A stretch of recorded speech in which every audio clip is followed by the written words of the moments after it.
Oh my lord, it's cold this morning. Winter is making an appearance. How are we doing, boys and girls? Welcome in. Good morning, good morning. Let's get things set up and running. Where's Battle.net when we need it? Oh, coffee on the cook. What's this? Call of Duty The Haunting? Modern Warfare Warzone. Okay. Not today, Blizzard. Not today.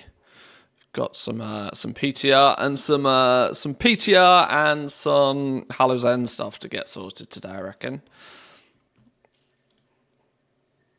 Check some auction. Spooktacular Streamathon. I'm so lost.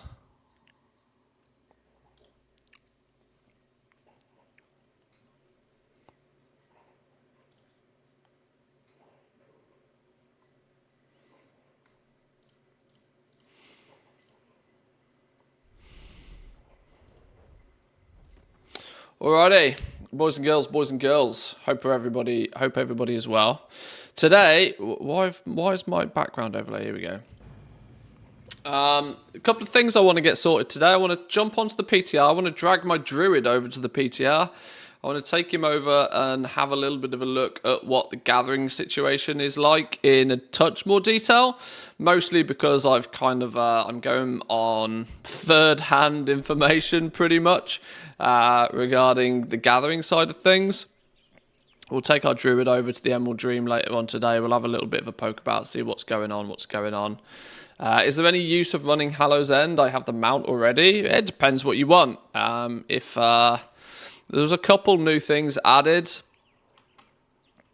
Obviously, unlocking access to Scarlet Monastery of Old is of interest to some. You need the Scarlet Key. You need to presumably you then need to be doing the Headless Horseman on hard mode. If you haven't done the hard mode, maybe give that a go. Adds a few extra mechanics to it, which is good fun. There's a new Drake customization. There's a new what else is there?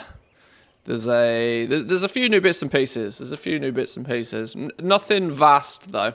Nothing vast.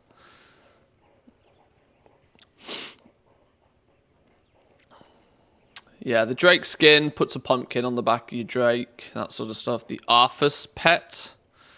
Yeah, there's a few bits and pieces. We probably still need to run it a few times for the tricky treats. Or I might just fly a couple of characters around, pick up some tricky treats. That's always an option. I'm going to get some auctions listed, and then we're going to jump over to the PTR, though. I'm not going to do too much Hallow's End stuff. That's on for a couple of weeks, so you've got plenty of time to bish-bash that. Like I said, the number one thing I want to check out in more detail is the gathering situation. Get my herbalist, get my miner over there. Maybe if we have time, get the skinner over there to see if we can figure out this new skinning material as well.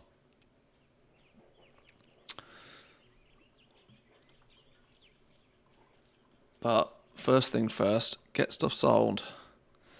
Don't list it, don't sell it. That's the rule.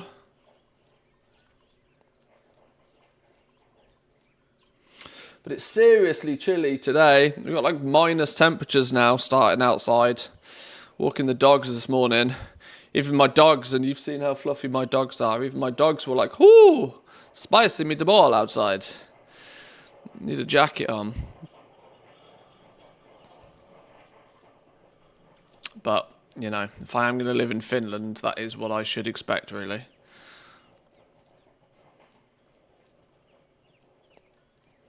Welcome. We've been expecting you. Go in peace. I'm hoping we sold a few bits and pieces yesterday. Truth be told is that I haven't done a recraft in so long. I think I've sold half of the, like, quote-unquote good stuff. Will not suffice. We owe you a great deal for the part you have played in the destiny of our flight. Greetings. Present me your What did we sell? that we may Gorgon fly trap, silk. Our silk cloth is selling. I guess our farming of Scarlet Monastery yesterday wasn't completely for nothing then.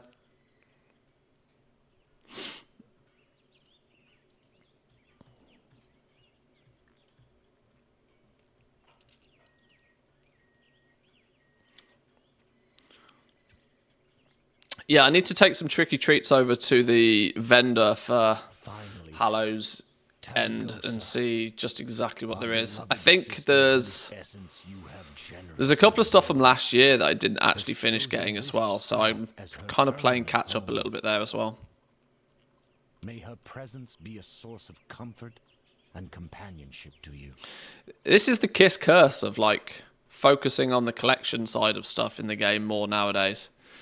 Is that if I do actually collect everything from an event, next year, if they don't update the event much, I've got no use to do it again. And it's weird. It's odd. It doesn't feel right. I guess I shouldn't play the game so much, realistically. That would fix a lot of problems, wouldn't it?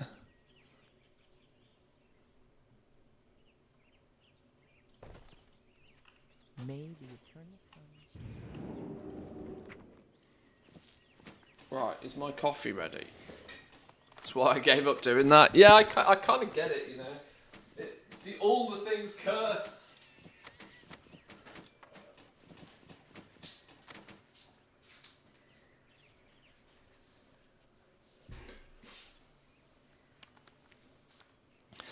It can feel good to be done with something in the game, though. Yeah, there's obviously, I mean, there's two sides to everything, but it's, sometimes you're like, oh, there's a new mini event that only happens once a year. Oh, I've already done it all 15 years ago. So it's like, This is why, I mean, like I said, this is just one person's opinion, but I'm very, very heavily of the opinion that these like mini events should be refreshed every year. Like, isn't that by proxy one of the reasons we're meant to be paying for a monthly subscription of this game for continued updates? Event, you know, it's a yearly event. It turns up for 2 out of the 52 weeks a year. The least they should be doing is, you know, providing substantial... I mean, obviously, I want to point out that Hallow's End, they have updated. They did some updates with Brewfest. They are doing this, but they went many years without doing it. And I think it's good. I think the player base kind of pushes them in a better direction nowadays. But I guess the more monetization Blizzard pushes on us for the game, the more we push back and sort of, you know, expect a better service for it, I guess.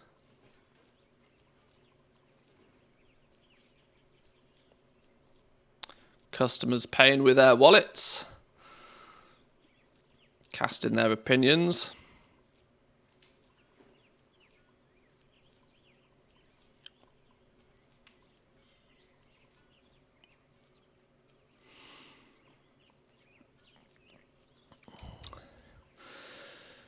I am heavily considering going through all of my stuff I post on the auction house and just nuking half of it straight into the bin.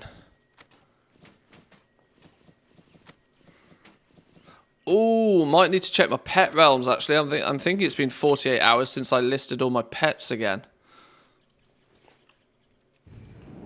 See, it's happening again. I started the stream with a plan. I start with a plan and it all goes horribly wrong within 10 minutes of loading into the game. I'm already doing 3 other things I hadn't intended to do. The squirrels be large this morning. Juicy squirrels.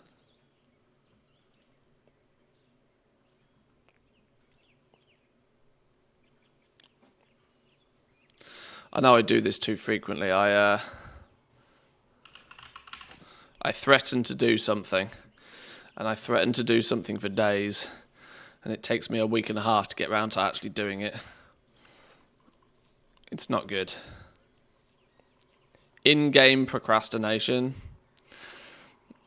Unbelievable. Willful Ember Topaz, 900,000 gold. Yeah, I don't think that's quite right, is it? Some things are going a little bit crazy here.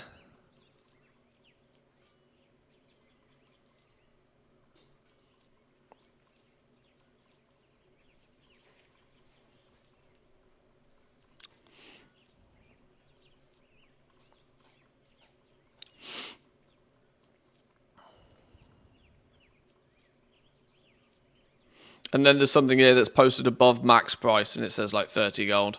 Yeah, my auctioning operations are a bit loopy at the moment, it feels. Can't quite figure out why. I haven't changed them. I mean, I so better have sold more than 55 gold. Otherwise I will cry.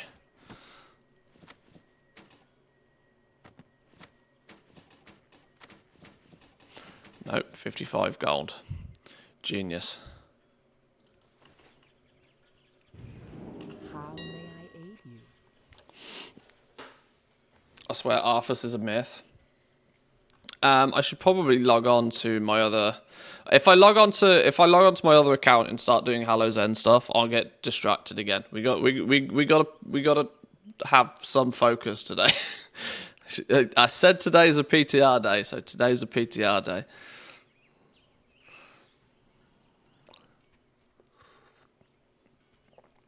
Oh, that coffee's nice and warm. That's good.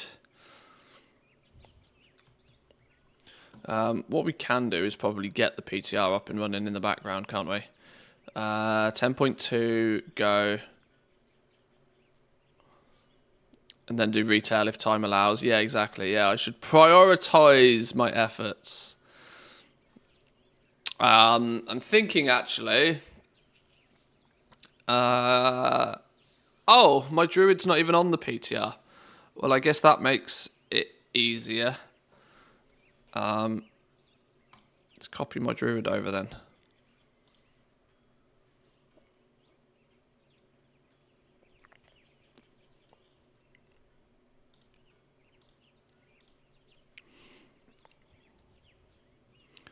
In you go.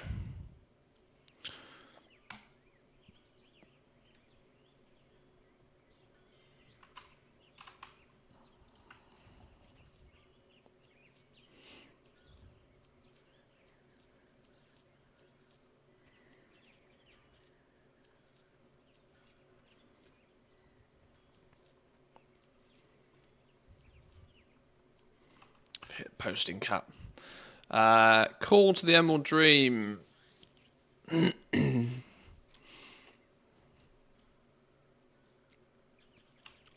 Right. We have lots of trash in the bags. That's not too much of an issue, but oh, she's still only 380 item level. That could be problematic. Isn't the cheat vendors around here somewhere?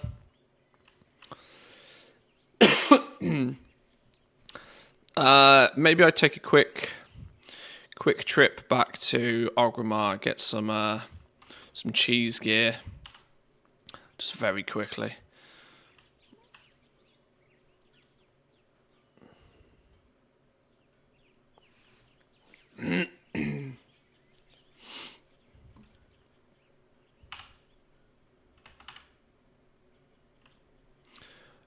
What is up with my UI?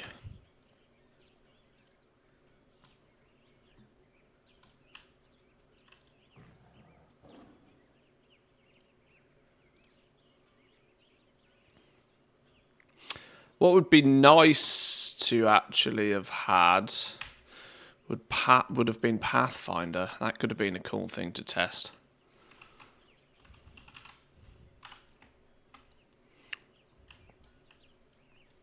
Right, which class set tester?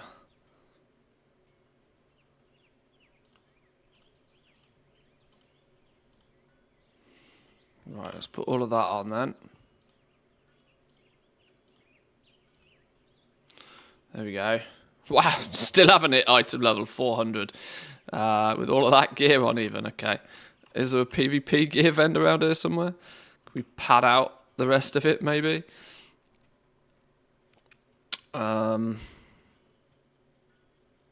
Give me an agi staff.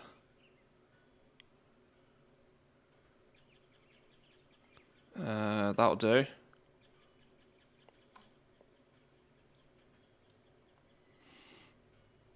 A neck.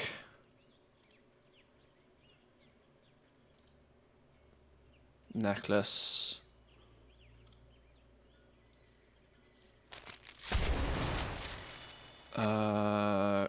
Cape or cloak or something. Some braces.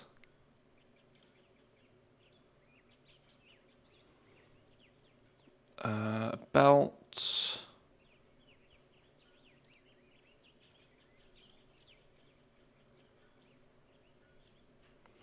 None of this really matters all that much, considering the mob scaled to you in the Emerald Dream, but being 380 was probably not smart. So,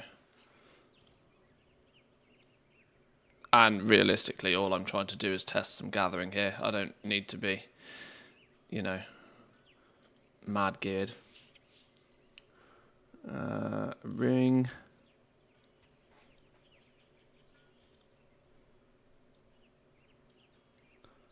Can I get me a couple of trinkets?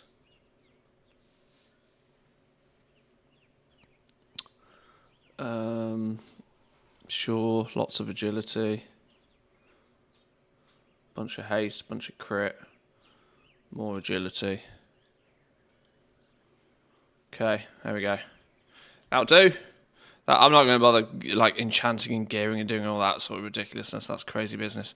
What I might do is cheese my professions, actually. It makes a lot of sense for me to cheese my professions. Can I get full big dick herbalism? Where's the no, you're the crafting orders, dude. No, where's the fella that sells the brain? I want the brain. I want the brain thing. I know what I mean. I can't.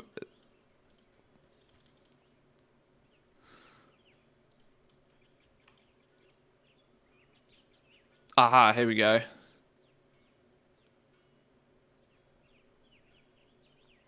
1,000 points for herbalism, 1,000 points for mining. I want to simulate what it's like if you've got full spec trees.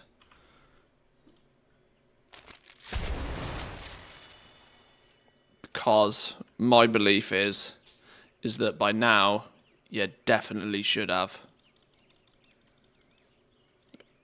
And if you haven't, that's a you problem.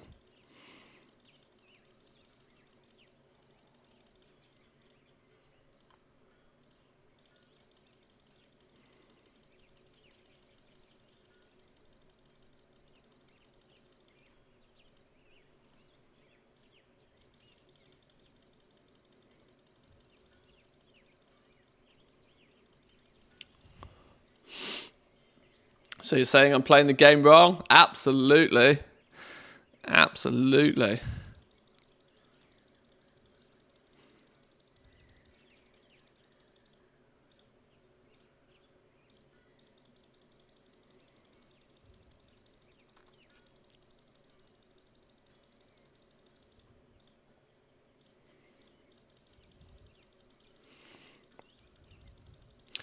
I dread to think the fact that I'm actually this far behind on retail myself, but you know, at the end of the day, what are you gonna do? What did I do? I gave myself a bonus 1,000 points, which means I am 278 points short of being capped on retail as it stands right now. Ouch. Like I said, I'm of the belief that by this point, if you're serious about it, you should be capped. And I think if I'm going to do any form of testing, it is important to test what the potential is. Because even if you're not fully capped, there are other people out there that are. And the people who are will be the ones that will have the luxury of setting the, you know, setting the standard, if that makes sense.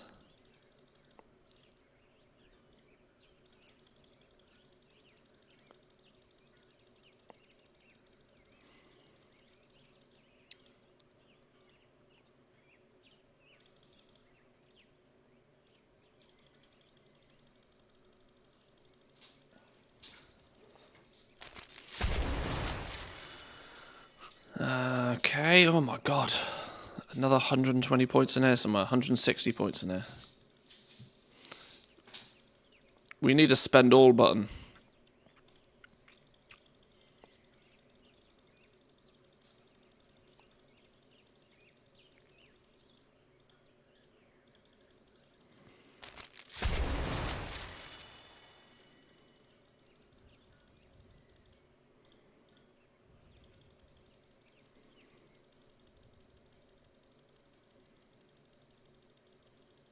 Ah, there we go.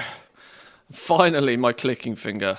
Oh my god, I am so far behind on retail. I'm literally hundreds of points behind. Oh dear. Okay. Well, either way.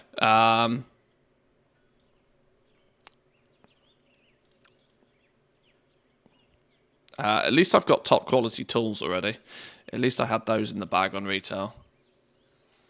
Right, we're fine. Okay. Right, this druid is now professionally set up, ready to do some druid action. Let's go head over to the new zone and see what the sitch is.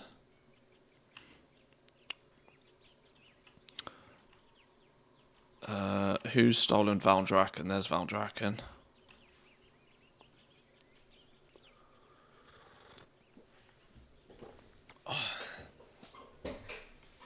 I think I've broken my seat. The lever thing that's meant to lock the seat at the right height. I think something's busted with it. Because every day I have to press the button again to make the seat go back to the normal height. And I'm not changing it. So maybe my fat ass is squishing it down, but something doesn't feel right.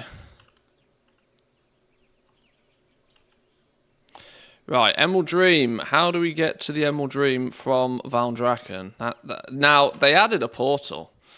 They added a portal to this, but I don't know where it is. Which is a twist of fate. Do I need to put... Because I play my druid so infrequently, do I really need... Okay, apparently I've got everything on my bars. I'm in Guardian spec, so I mean it's like just press swipe and win.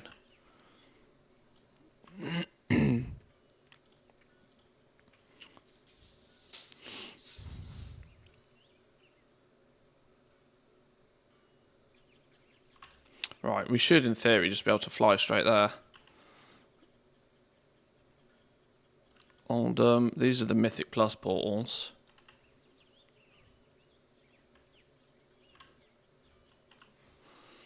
Swipe thrash, then swipe again. That's way too complicated. My brain can't handle that. Swiping thrash, 2 abilities? You've got to be out your mind. Can't be dealing with 2 abilities. Let's maybe just put a bunch of stuff in the bank right now. Let's go into this naked. No external influence.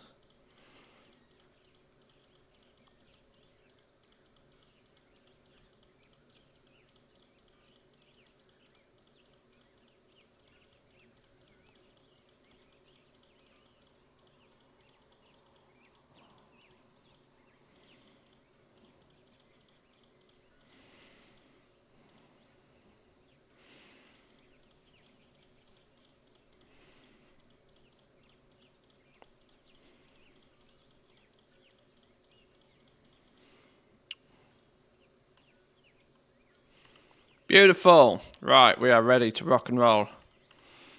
Geared, professioned, ready to roll. Overload abilities on the bar. Got to remember to use those. If I'm going to test herbalism and mining, I should at least remember how to herbalist and mine, shouldn't I really?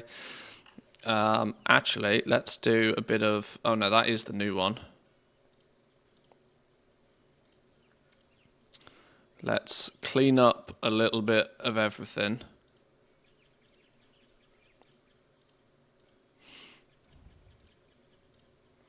Just so it makes it much easier to not confuse the old with the new.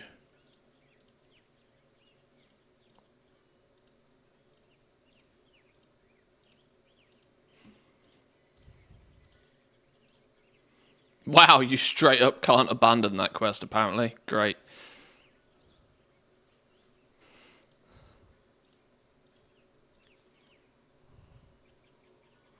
Okay.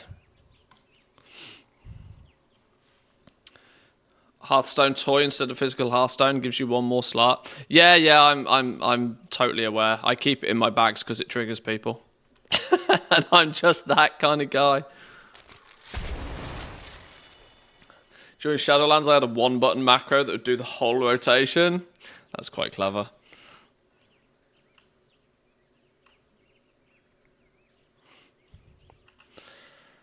Are you hoping to uncover some hidden gems on the PTR that weren't evident in recent patch notes? Not particularly.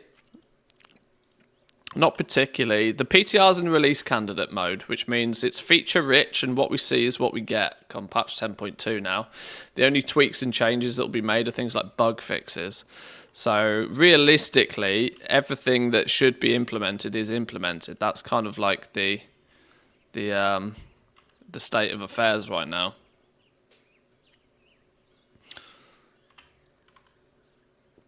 But yeah, I'm not particularly hoping to find anything. I just want to sort of see things firsthand. That's my main incentive. I don't know. It's just the way I kind of like my brain works a lot of the time. Like it's all good and well seeing things on Wowhead articles and stuff of that nature, but until I've kind of seen it in hand, you know, first hand in game, it doesn't mean as much to me. So I like to look at things myself. I was kind of assuming there was... I'm pretty sure there is a portal to the Emerald Dream around here somewhere. I really should find out where the hell it is, shouldn't I? They're going to have hidden it in a building or something weird. Oddly, I saw them... Oh, hang on. Let's finish posting these.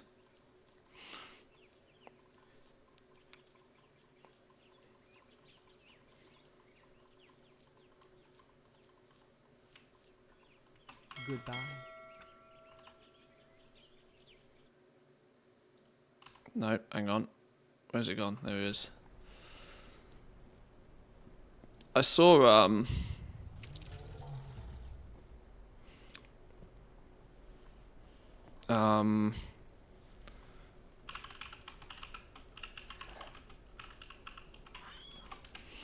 they added a portal somewhere. I just don't know where it is.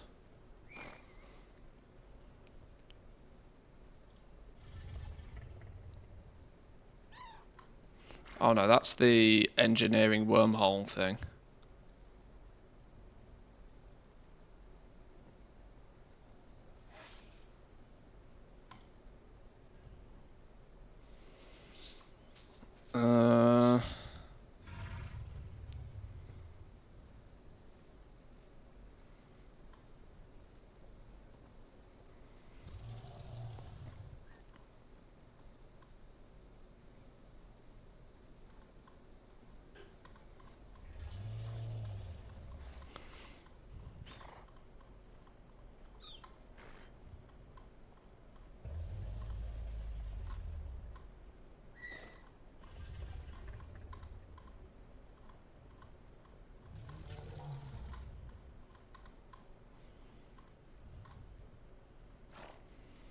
No, don't know where it is. Don't know where it is. We'll go there the old school way. Oh, hello, what's this?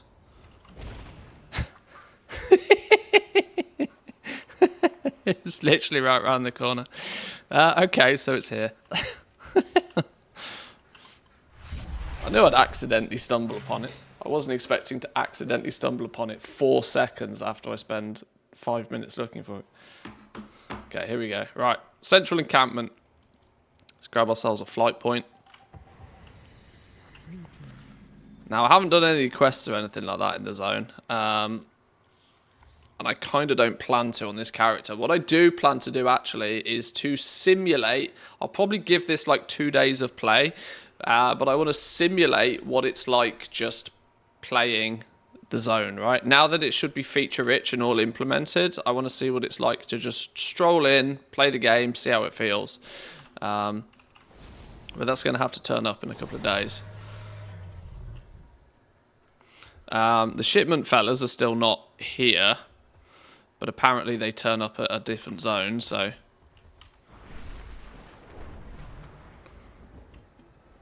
let me now, just for sanity's sake, let's make sure I have a few things up and running. What is it I want? I want... Gather mate.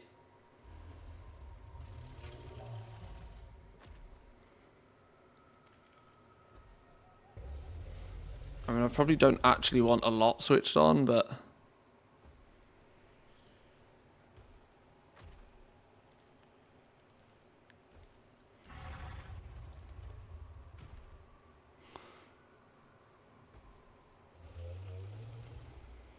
TomTom's always handy for no reason.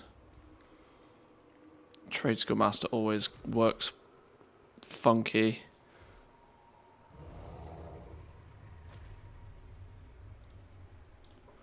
Right.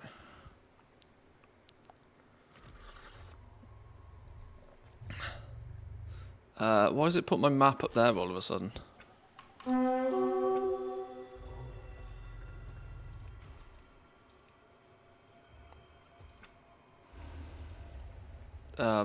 Hello?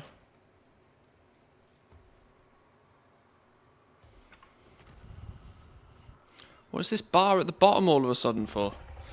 Has it switched LVUI on? It did switch LVUI on. Why does this happen occasionally? I need to just fully uninstall LVUI. Because out of nowhere it randomly turns itself on and I don't know what causes it to happen.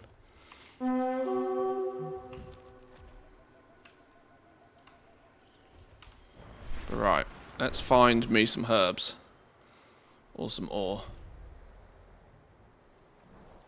Are we tracking both on the minimap? Tracking, find herbs, find minerals, yes.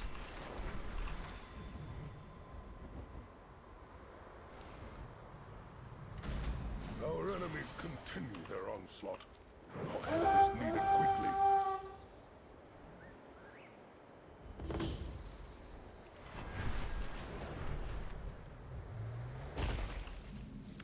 Lush Hockenbloom. It begins.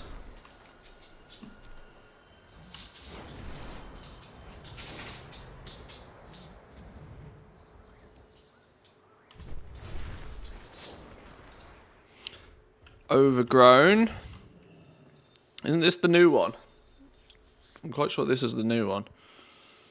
So overgrow. Hang on, let's get these cords out of the way.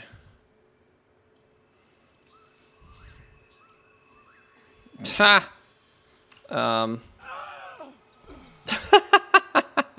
I forgot it had a knockback, and I wasn't prepared for that. Well, that was a good start, wasn't it? I forgot there was a knockback on that. This is an interesting one, actually. This is clearly another bot, anti-bot thing. Because a forced knockback like that will throw some bots off their rotation. What a view to enter the stream in. Yeah, I was desperately trying to think about what is my druid, you know, save myself button, and I just wasn't thinking. I just aimed for the water.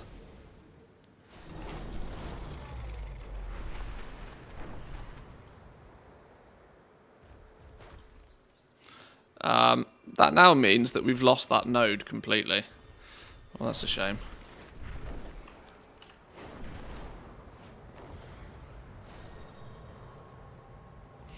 Maybe we can find an overgrown one on the floor, maybe. Oh, is this going to be the thing? Oh, this is a lush one. They're going to put them on all different altitude levels.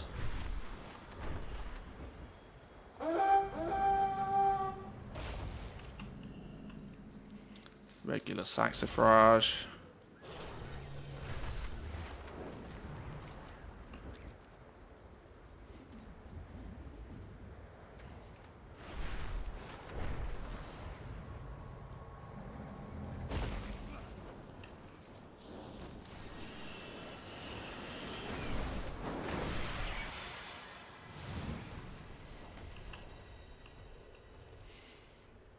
So, knockback, little Treant, which you can gather, and you can chase him down.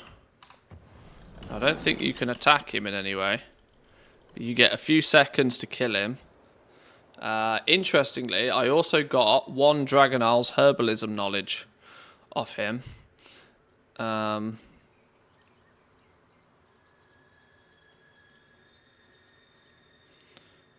This is one of the big differences, right? Dragon Isle's herbalism knowledge, 1. Now, I made the conscious effort to cap this out already, but it should be noted that, boom, you've made a new discovery, overgrown Hockenbloom. Some artisans' metal is coalesced from your understanding. So, overgrown, what does the blurb say in here? Overgrown Hockenbloom.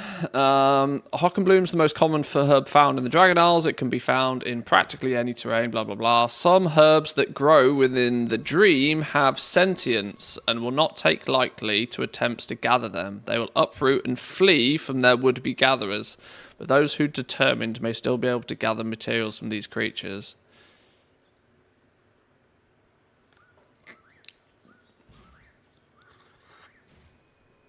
You always get 1 from the first gather of a node type. Oh, that's true. That is true, actually. That could be why.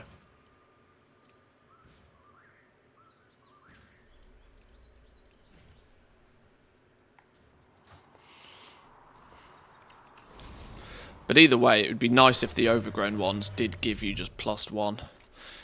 That, you know, that would be a nice way to allow, you know, well, quite literally people to catch up that, you know, go do a handful of hours of herbalism and mining and you will catch up. Like, if it's going to be the final, this is what I would want, that if it is going to be the final patch of the expansion, that they just open the floodgates now.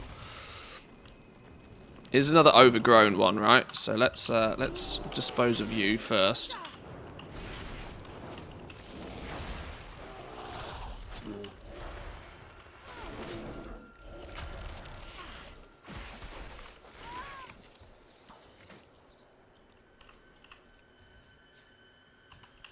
Knockback. Got him. Yeah, okay. We still managed to get him. But we didn't, we got 3 Hockenbloom from it. So maybe that's all it is. Maybe it's a kind of solely an anti-bot mechanic.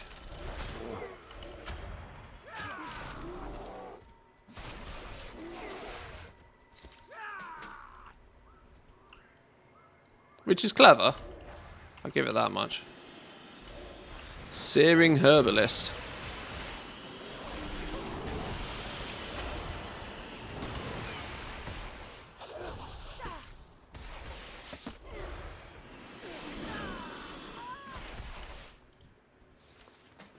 It'd be cool if you could herb the Herbalist. Where is it? Where is it then? Wraith Bark.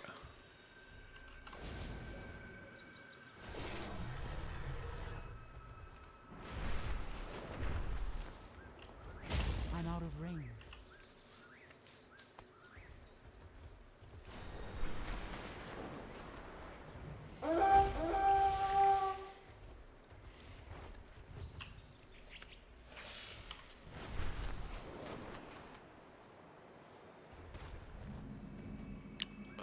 Further up. Ah, yeah, they are putting them all in these places, look. Cheeky, cheeky.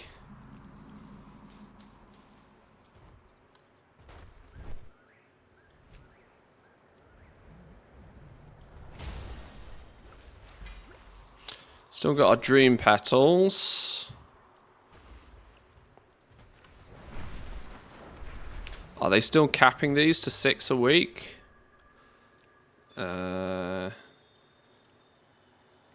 Discover 5 more samples this week. So they haven't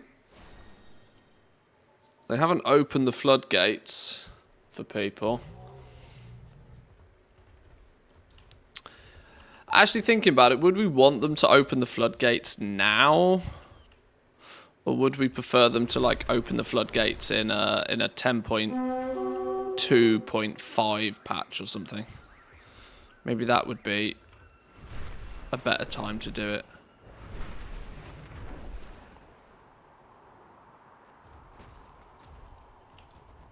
It's too far away.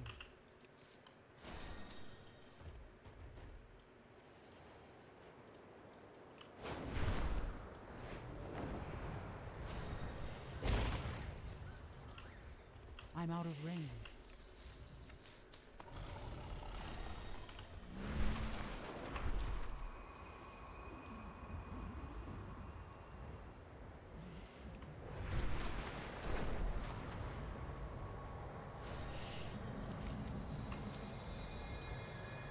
Hawk and Bloom.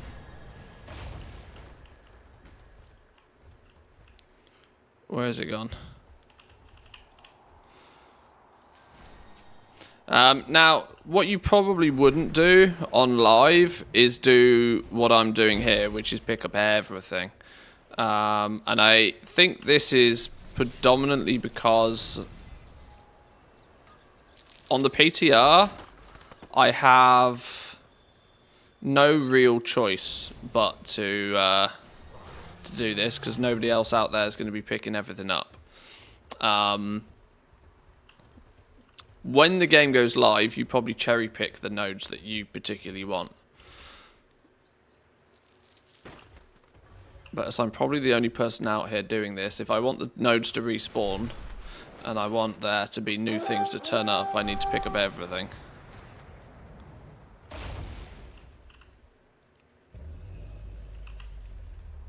You can only open this chest in your dreams. Get ready to macro /sleep, people, by the way.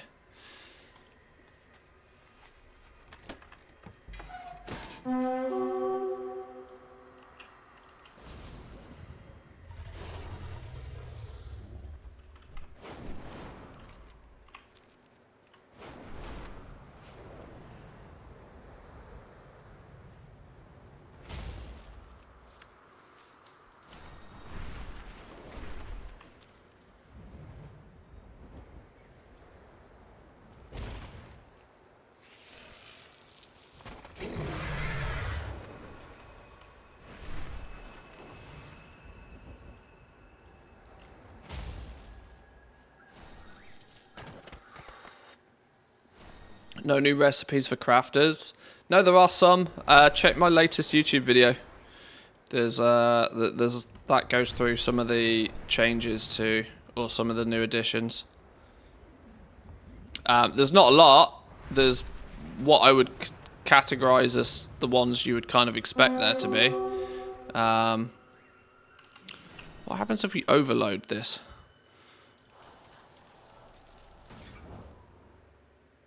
Dream attunement. What's going on here then?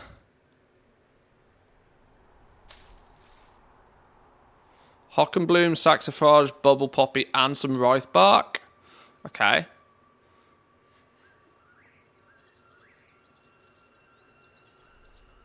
So we acquired...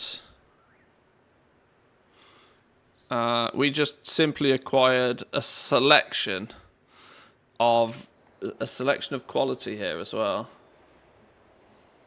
from overloading that one. So the little dude didn't pop out this time, nor did we get the knockback. But instead we got just a selection of herbs.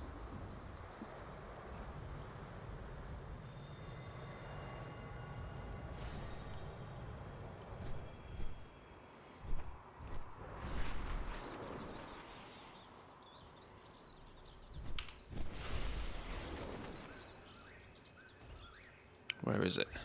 It's too far away. Ah, okay.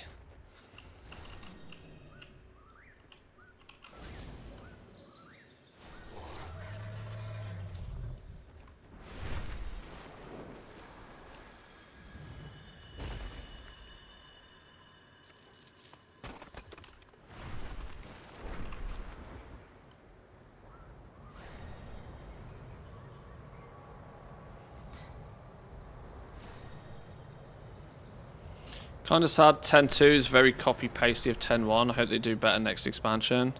Yeah, I was the first to call out the seemingly... Now, you got to understand, in a way, how game design works. To cut them, like, some slack, you know, it is not uncommon in the gaming industry for them to copy and paste assets. But there's a difference in my mind between copying and pasting an asset or a chunk of code and copying an entire patch, right? The formula, and this is something that's for me is a bit of a problem with how they're building on WoW at the moment. They have formularized everything. There is an equation that they follow for a patch. And they just copy and paste. They have copy and pasted 10.1. They've taken the Niffen zone, the Zaralek cavern. They've copied it and pasted it. All of the systems, all of the mechanics, and then all that they've done is they've gone in and renamed a few things and tweaked a few things. But to even the semi-untrained eye, it's not hard to tell the fact that it's a almost carbon copy. If you have played patch 10.1, you will know exactly what the score is in patch 10.2 without any sort of real thought being put to it. Throughout the testing of 10.2 on the PTR, for much of it, it's been so blatantly obvious because of all of the stuff that they hadn't even bothered to change or tweak. Such as half of the world quests giving you Niffen reputation for the majority of the PTR. Like text, you know, like what would you call it? Like flavor text specifically talking about the Niffen. And it's like, okay, well, you clearly have just copy pasted, haven't you?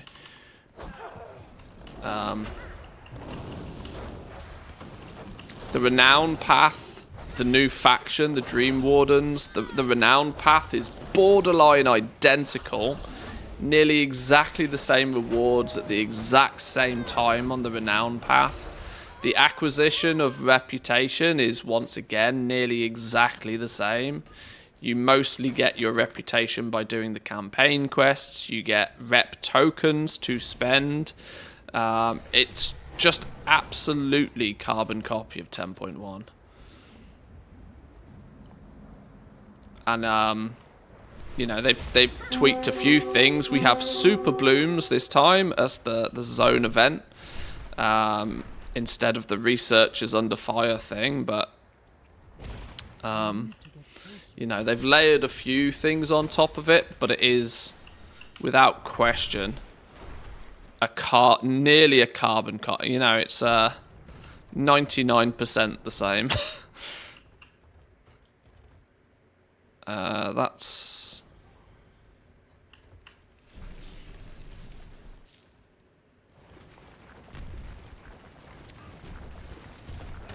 There's our glow spores, by the way. I don't know why half of these mobs have, like, called unknown.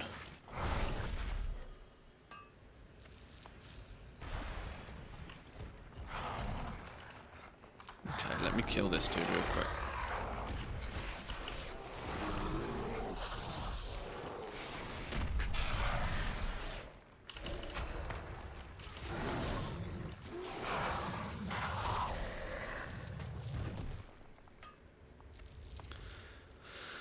Getting Zaralek glow spores in the Emerald Dream is also odd.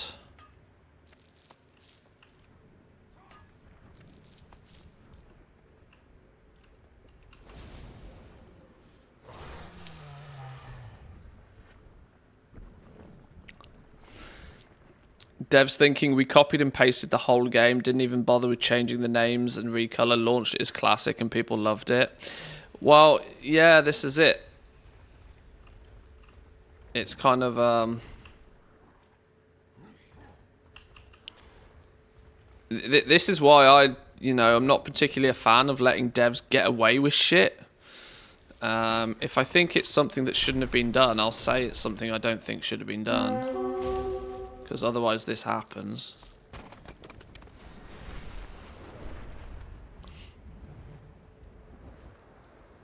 Like I said, I'm not claiming that every single piece of content needs to be recoded from the ground up.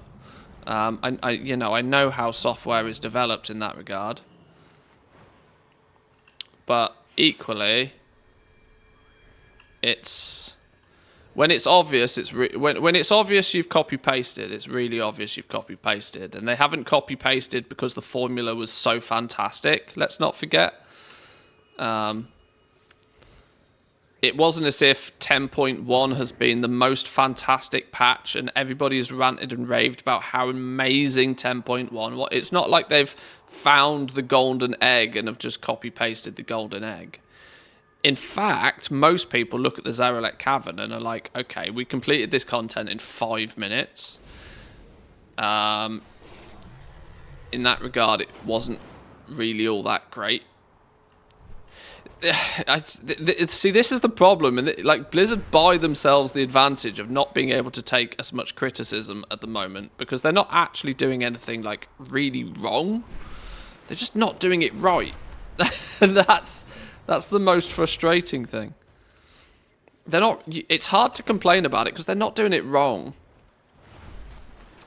They're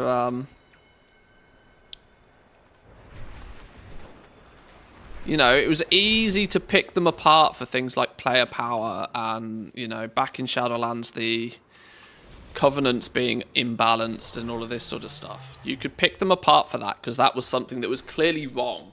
This was wrong. It shouldn't have gone live like that. And you can sort of say this is wrong. But, you know, there was nothing wrong with 10.1. It just wasn't very good.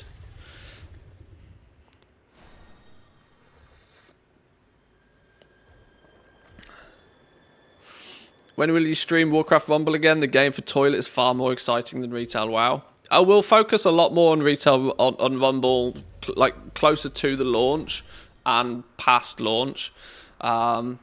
People are interested in the game at the moment only from the perspective of the fact that most people can't play it. Once it comes out and everybody gets to, you know, be able to play it, it'll be a lot more fun to stream and stuff because more people all know what's going on. Don't you worry, Rumble will definitely make a comeback. I mean, I've even gone as far as to make a new YouTube channel just for Rumble content. But at the moment, I'm not too focused on Rumble. It's not forgotten, don't you worry. I'm just timing it right.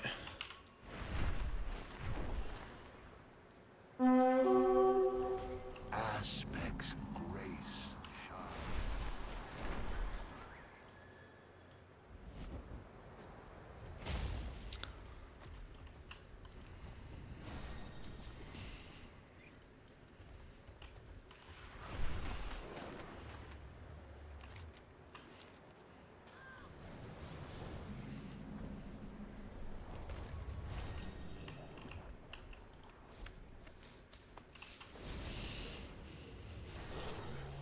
How do we hold the devs accountable on retail, or can we? Probably not. Well, the easiest way is to voice your opinion on stuff. I mean, you know, there are semi-open channels to discuss this sorts of stuff. The way for average Joe is, you know, the official way is, of course, the forums. It does feel like you're kind of shouting into a vacuum, though, on the forums. This is the problem. It often doesn't feel as if you're being even heard. But that is, you know, structured to be the official way of doing things. For people like me, obviously, we've built a bit of a platform. And so we can sort of shout out and hope that people pay attention that way. But the best way to voice your opinion, honestly, is to do it with your wallet. You know, to just quite simply not give the... What's this thing?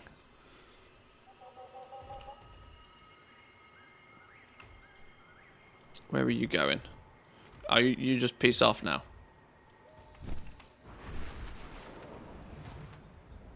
Okay.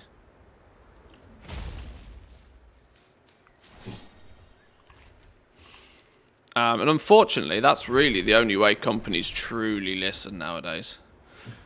You can complain about shit all you like, but for as long as you keep giving them money, they're probably not going to change. It's real simple. Oh, this one's up here as well. You know, I can make the claims that, you know, I scream and shout for the greater good, you know. I don't feel that I truly have, like, the fully public voice on anything particularly, but...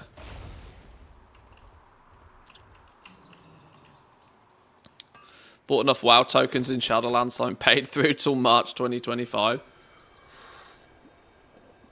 Well, yeah, on my main account, I'm in the same position. Luckily, I have enough... Is my dog good? Luckily, I have enough gold on my account that I can wait till the token dips at the start of an expansion and then just buy 2 years of game time that way, so I don't have to worry about it. But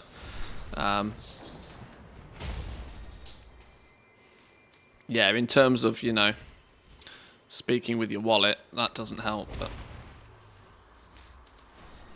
educated, rousing seedling. Oh, okay, yeah, this isn't new. This is something you could have had anyway.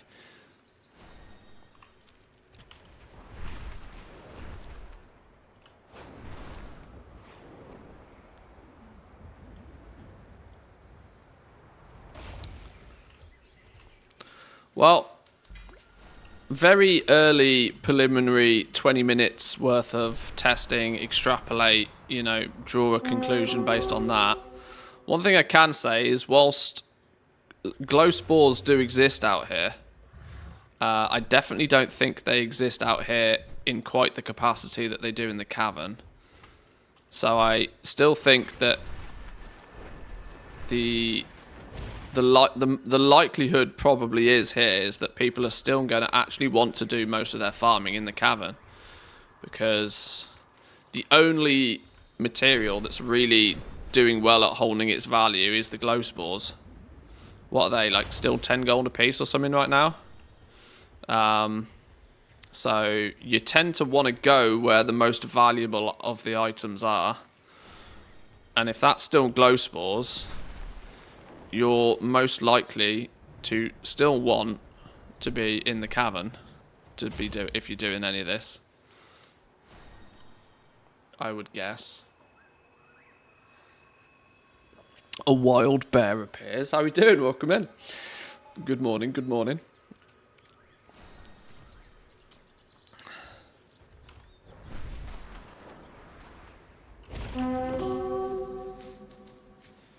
For those in chat that may or may not know, Bear's Adventures now streams on Twitch and is actually doing incredibly well, may I add. Congratulations on that, by the way. Streams always pop in when I jump in occasionally to say hi.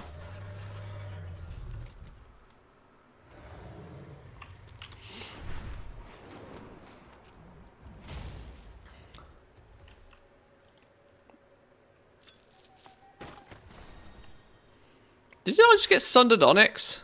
Oh, okay, yeah. This is one of the perks of actually speccing into mining properly. You will get gems occasionally.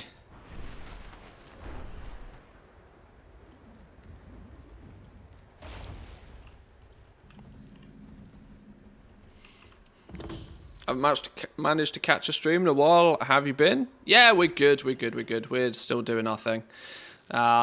It's testing season at the moment with 10.2 round the corner, so that's what we're up to today. Seeing if there's anything to shout home about.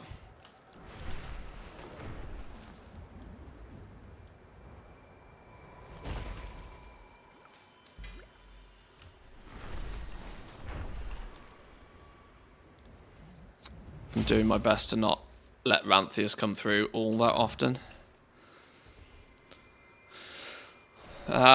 In that regard, why split a portion of the player base between Zarelek Cavern and the Emerald Dream? Isn't it beneficial to have players in the one zone concurrently, or am I missing something? Well, that's always been Blizzard's philosophy, right? That they would prefer to push people into whatever the new content is. But that doesn't necessarily say everything needs to be in the new zone. This is also... in some regards, I don't mind this. I'd actually almost prefer it if they went as far as to just not have glow spores in this new zone. I need to target something. Oh, I lost that one because I took aggro. If they just straight up made it so that glow spores weren't in the new zone at all, it wouldn't be a choice situation. You'd just be like, oh, I want glow spores, I go here. I think that's also perfectly fine because it also, in theory at least, keeps some of the older content more relevant for longer. If you get to a point where you make a new zone and you put all of the reasons for a player to be playing in that zone, every single person goes to that zone, but you also then have this problem that's been developing over years of where each zone is like a mini DLC for the game, right? It doesn't feel like a flowing patch. It doesn't, you should have an expansion, which is the foundation, and then your patches should provide you other things that you could do, but that shouldn't mean that you take away from that foundation.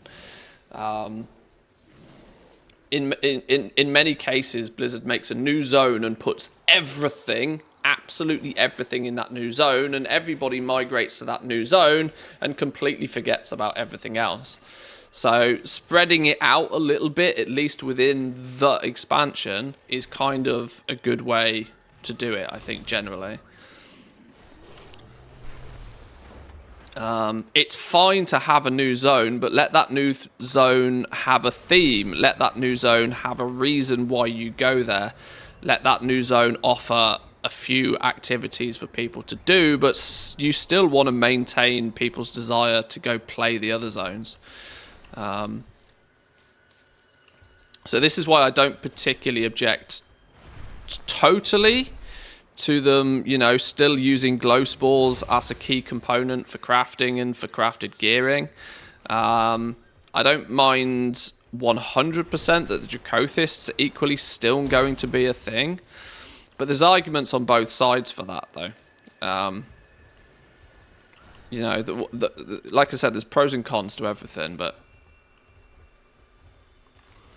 bots have been swarming in the Zeolite Cavern the last few weeks. Apparently, they finally learned to dragonfly just in time for them to no longer really need it. The irony. Yeah, I don't know what you can do. It's tough, right? And this is why I'm not a game developer. I'm a game player. I can report on what I can see, and I think I'm quite articulate when it comes to explaining why I think things are good or why things are not good. But that is just an opinion, ultimately. And the truth be told, none of it really matters. None of it is that deep as long as you're having fun. Which is this is where I think Classic has got it, like, bang on.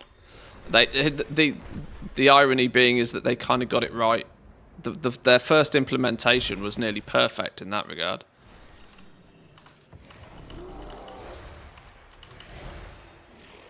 Even down to like simple gearing, it's easy to, it's quite easy to argue that the gearing in Classic of 20 years ago is superior to what it is now.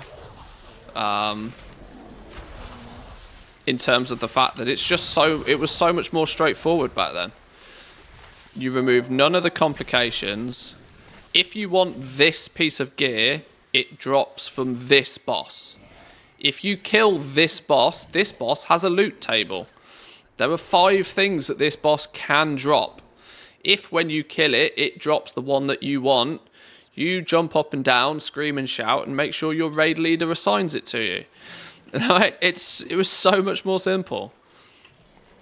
And I think that level of simplicity is far better in an RPG, which is what WoW kind of is meant to be, right? It's in the title. MMO, massively multiplayer online. Well, we got that bit sorted. We got lots of people. We got them all online. But the RPG side of stuff is where it's sort of severely lacking with the gear systems that we have in retail now. Because you can't fail to gear anymore. And without failure, without the ability to fail in a game, it takes away a lot of it pulls back from a lot of the sense of adventure. Because now it's like, oh, well, I can go and kill the boss. I know there's a cool thing that drops off the boss. If I don't get it off the boss, well, if I don't get it off the boss, then, I can go run some Mythic Plus, because Mythic Plus is another option for me to get equivalent gear. And if I don't get it in Mythic Plus, then, well, ultimately I can always get a piece of crafted gear for that slot. If I want to use my crafted token somewhere else, then, well, I can always keep my fingers crossed and I might get it from the vault. There's so many different options for people to fill out their gearing nowadays. That sense of adventure's gone. It's more of a case of just play the game for long enough and you'll get the thing. It's like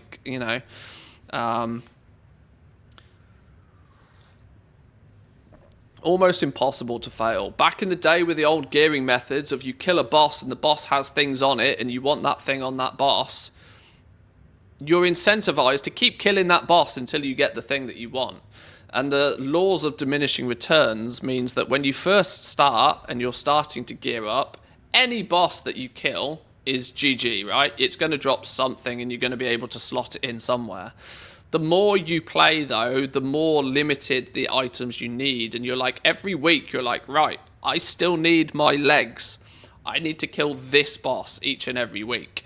And that is going to be your sole number one reason to help out the other 19 people in your party to go and kill through the raid, because there's that one item you still really want. People can drop out of raid and can completely, fuck everybody else. I've got 90% of my gear, and I'll just run a couple of mythic, I'll just do a couple of mythic 15s or something, and I'll just keep my fingers crossed for the vault. I just don't think it's as good that way. The role-playing, we're not talking about role-playing like cosplaying kind of thing, just straight RPG, It's a role-playing game. And a huge part of that role-playing is that sense of adventure, that, going out, working as a team, killing things, and this is why Classic is absolutely smashing it. Absolutely smashing it right now, because Classic is going back to that core of what makes an RPG a good RPG.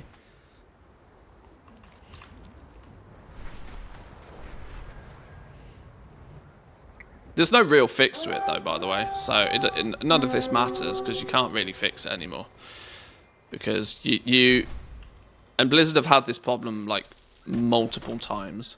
When you give somebody a quality of life function, you can't take it away again. So Blizzard is really stuck between a rock and a hard place with this. Because they can't revert this. They can't go back to the core, because it would remove a lot of what people would consider quality of life. You take catch-up systems out of the game and people will cry. Oh, this dude has had his tier set for 3 days longer than I have, and it's not fair. There's Blizzard are stuck between a rock and a hard place. There's nothing they can do about that.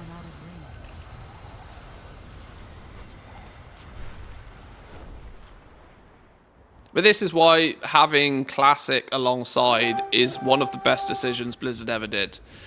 The interesting thing is if they were given their way, they wouldn't have done it. It was only because of the push of the player base that was like, oi, look how popular these vanilla servers are. Blizzard didn't understand why.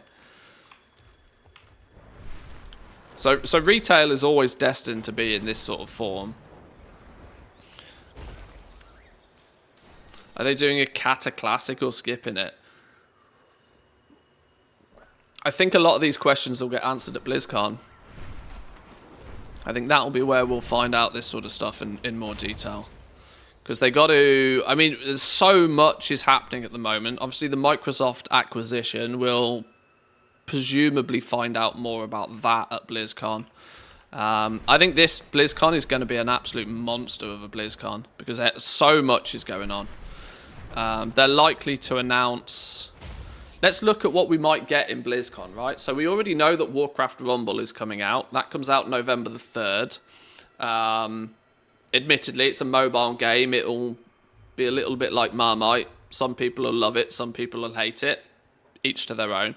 But we already know that Warcraft Rumble is launching.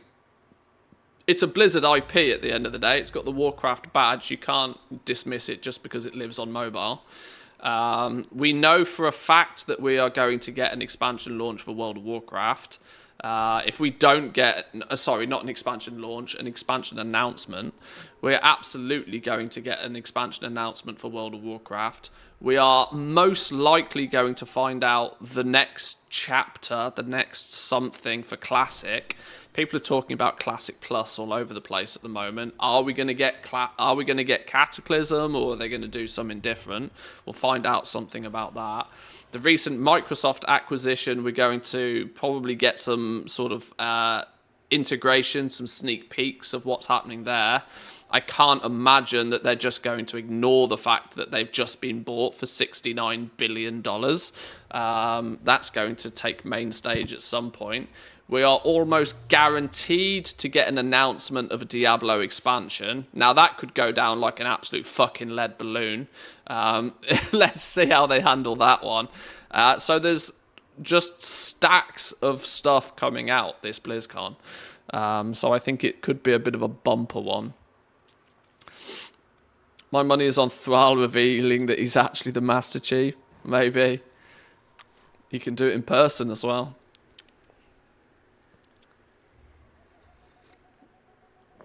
And obviously, ever so shortly after, we'll be getting the launch of patch 10.2. So that will be a big talking point, I would imagine, as well.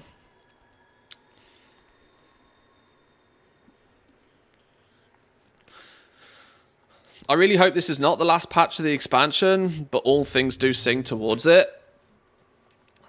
I think it's kind of... With the way that 10.2 is, I was totally on board with you until I had time to sit down and digest what patch 10.2 actually is. I was on board with you that having 10.2 being the final major content patch of the expansion ultimately means that this whole expansion is probably going to end up being the shortest expansion in history. I would have stated that that was a terrible business decision before I saw what they've done with 10.2. But now I have seen what they're doing with 10.2, and it's very, very clear to me that like 10.2 or Dragonflight in general is on the wrap-up. They're like, okay, we've done this now. We need to move on from this. 10.2, it like... Dare I say it? I know we're getting a new season, and I know we're getting a new raid and that sort of stuff in 10.2, but 10.2 feels a lot like 10.0.7 for me. It really does. Like, 10.0.7 was the definition of like a filler piece of content. You know, it's a new zone, but it was a new zone that didn't really hold any value to people. They gave us the vaults, which was just something for us to piss around with for 20 minutes every week, and they gave us a ring so that everybody feels as if they had some reason to go and do something. 10.2, with just how much they've copy and pasted from 10.1, kind of feels like what you would call in business the minimum viable product. 10.2 is about the minimum you could put forward to still call it a full content patch. Yes, there's a new raid, and Blizzard's raid design and raid team always smash it out the park, so that's clearly going to be perfectly fine. There'll be no complaints about the raid there. The Mythic Plus dungeon pool is, what is it, like 8 out of the 10 dungeons are just old dungeons. So they've, you know, they've not added any new Dragonflight dungeons there. We had the Mega Dungeon, obviously, that they've split into 2 now, which is cool. The new zone is absolutely a copy-paste of the Zaralek Cavern in nearly all cases. Crafting, you know, the Professions overhaul for Dragonflight was a box feature, a big ticket feature of the expansion, and they've done the absolute bare minimum with that. Less than the bare minimum, in my opinion, because we're not, you know, usually at the end of you know, at some point during an expansion, you'd usually get a new wave of materials, at the very least, and a new wave of crafted items. If this is the last content patch, we're not even going to get that this expansion. We've had glow spores and dracothists as pretty much the only new things to add on to what we started from with the launch of Dragonflight. So this is about us, you know, they could not have done less. This is the absolute minimum they could have put forward to actually call it like a full content patch.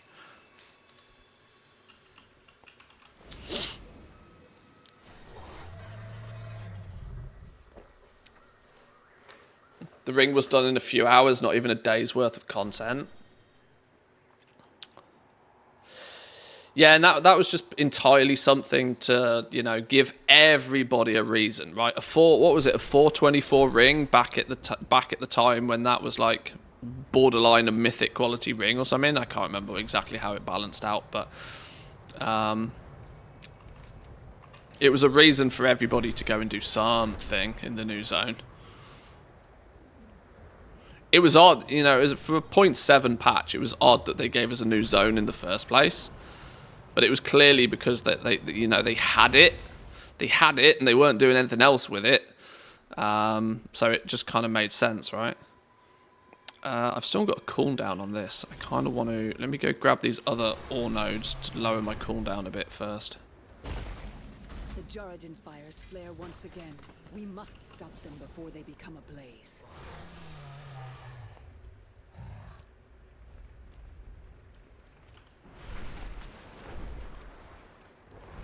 Oh, another metamorphic one.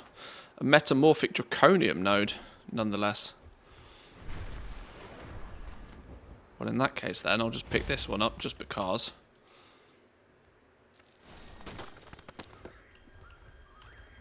There's me Zaralek glow spores. Let's overload this one.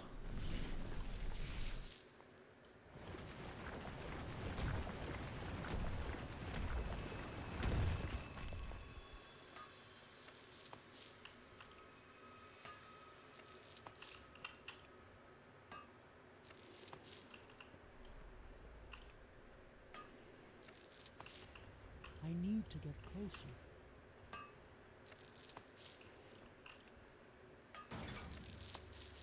Boom.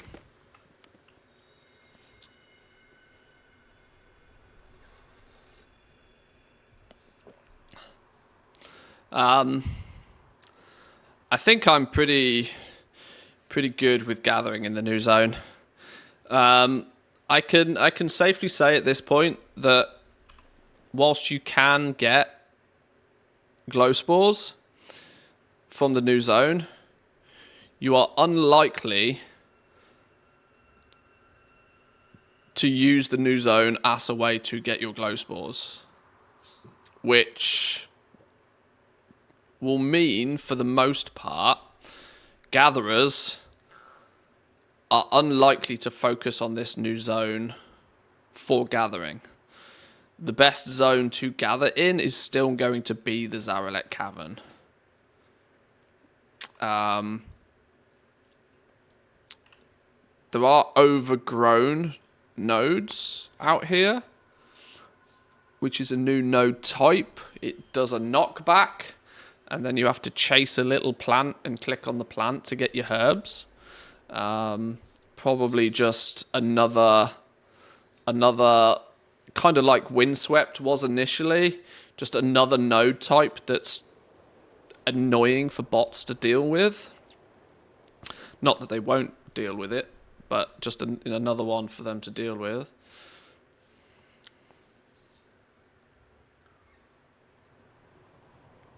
But apart from this overgrown node type, that's it. That's it. Just ever so slightly different. No seeming catch up. Even the reps, actually, unless they've changed that since I last looked. Even the Dream Wardens don't have any offering of rep catch up.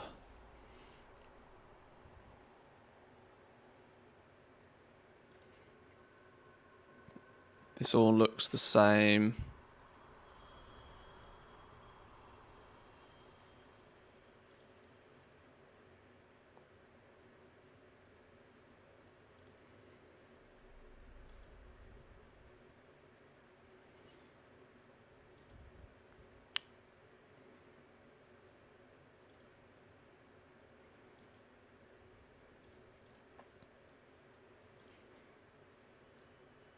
They're the two pets.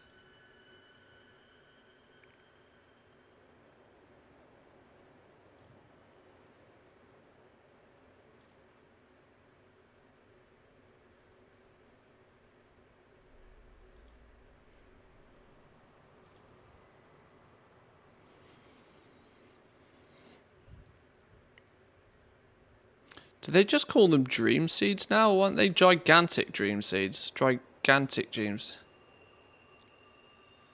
Speak to Sylvia Whisperbloom at the Wildling Garden to receive gigantic dream seeds. These can be used in the Emerald Bounty.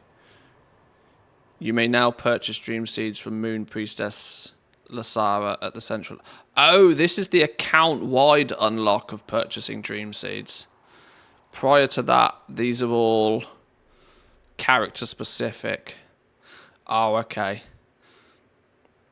So if you want to really maximize your opportunity for getting the pets and the mounts from this new zone, naturally, without having to buy them from vendors for currencies, you're going to want to get to 20 so you can purchase the dream seeds. That's only half the problem, though, because you are still going to need the Emerald Dewdrops to germinate those seeds. Is germinate the right word? Is that the right word for making something grow?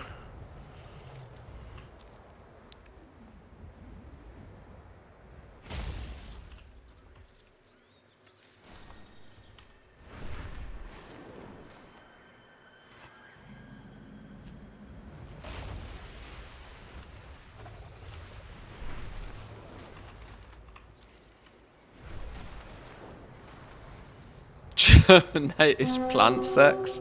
Okay, so in that regard, yeah, I got it right. Thanks for that.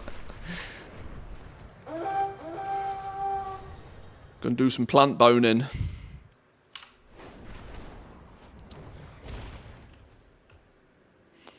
Titan touched. So all the same nodes seem to be out here. The full concoction seems to be out here. Dream attunement.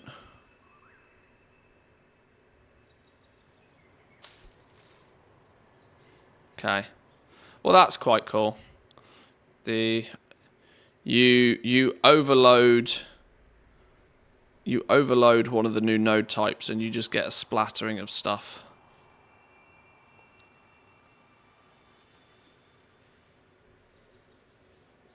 Off work for 2 weeks? Oh, nice. Bit of a vacay. Doing anything, or are your plans to stay at home, not spend too much money, and play video games? I mean, that's the better option of the two anyway, isn't it? Surely.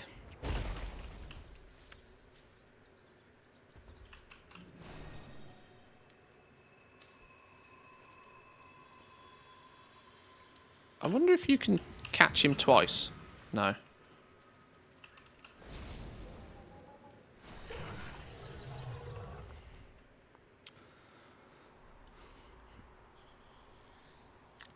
Signed off work due to stress, pushed me to my limits for taking the piss. I'm looking for a new job.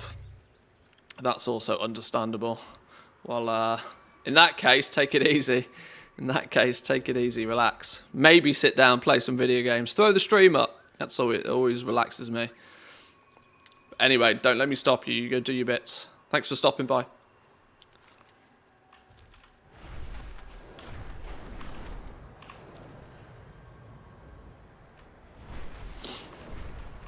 Right, let's take this character back to, like, the main encampment.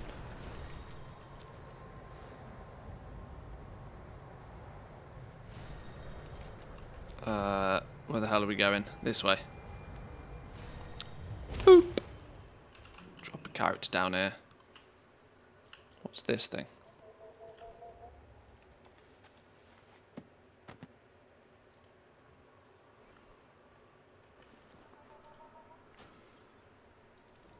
Oh, it's just a random ass book. Okay, it's fine. My goods are of the highest quality. May the stars guide you. Answer the call of the wild. I am honored. So, you were the quartermaster. Anything new on this thing?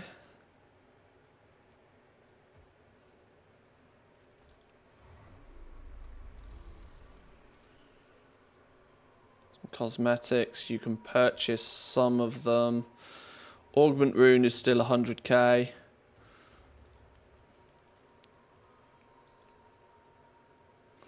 Small dream seed, plump dream seed, and gigantic dream seed.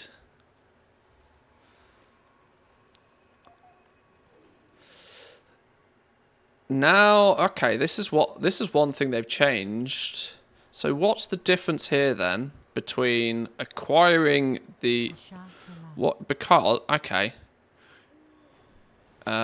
confused. What's the difference then between this Sylvia Whisperbloom to receive small dream seeds? That is not saying you can purchase them. Who's Sylvia Whisperbloom? Sylvia Whisperbloom, is the one that's over here somewhere. I'm sure of it.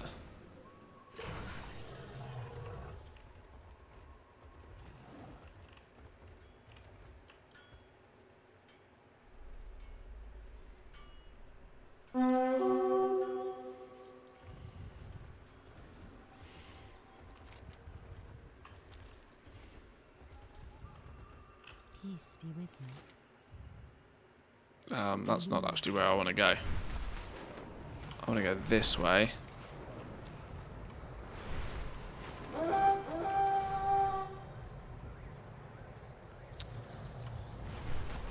Sylvia Whisperbloom, I think, is up here. So maybe she just gives you X amount of seeds per day, per week. And you now have to get to renown 20 before you can actually buy the seeds.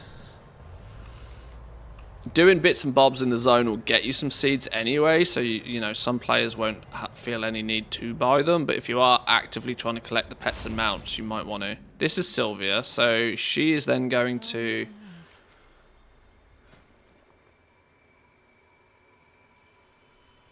Well, currently...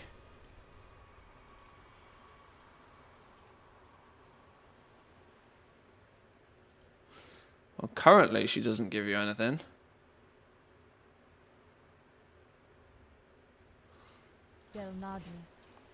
Okay.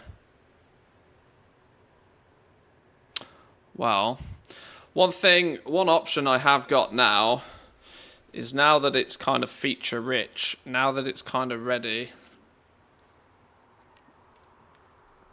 other than the fact that we probably still have access to most of the main storyline, What I might do now is make a new character, bring them over to the zone, and just do everything in the zone.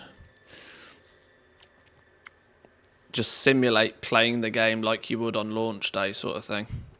And see what happens.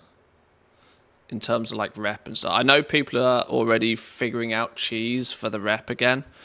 Which I can't lie is frustrating. But some people were saying you can get like as high as 50. You could probably get Pathfinder in a day if you wanted to. That is like madness to me. May the stars guide you. Is none of this like a rested area?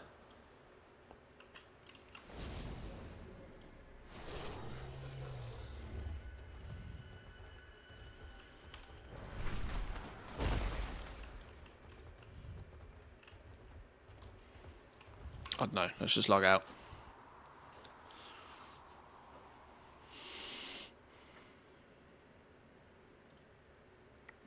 So my conclusion to gathering is that nothing really changes. There is one new node type in the new zone that is not game changing enough for you to go to the new zone. So maybe if you're gathering, you're still going to be in the Zarelek Cavern. Going by the assumption that the main thing you're going to be looking for is the glow spores, which I suspect is the case. What's the going rate for some of these herbs and stuff at the moment? I don't actually always keep too much of an eye on the price of these sorts of things. Or not recently, anyway. Now that I suspect we're starting to see some speculations, some purchasing, people are starting to stockpile some stuff. What are the prices looking like on some of the herbs and materials?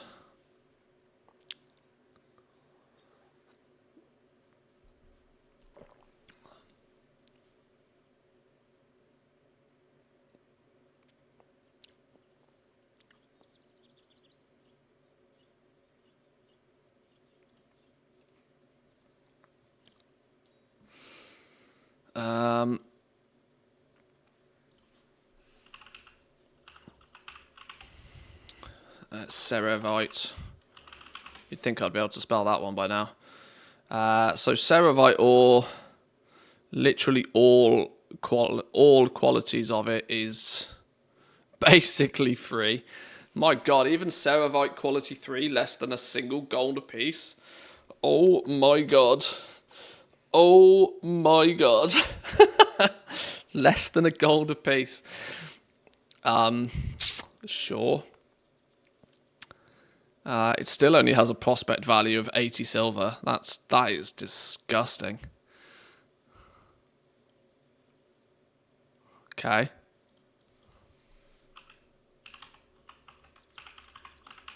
Draconium ore. Well, quality 3 has spiked in value. Gone from 4 gold a piece to a current 12, 13 gold a piece. This is shenanigans at play.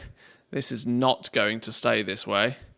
But it does mean if you have any draconium ore lying about right now, now is the time to sell it. Casgorite, I can't remember how you spell it. There's flipping commas in all sorts, isn't there? It's Casgorite. Top quality Casgorite is at 60 gold a piece. That's not moved an inch. It's not budged. But the reality is this isn't used all that much anymore.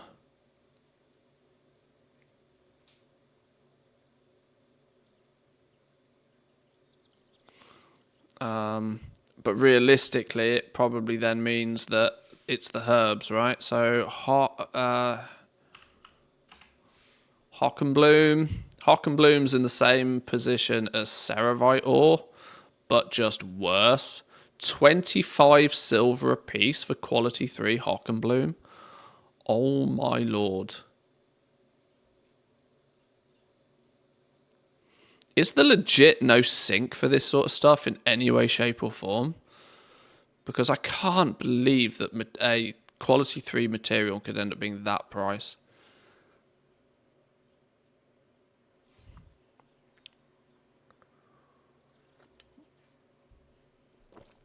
I mean, that's mental.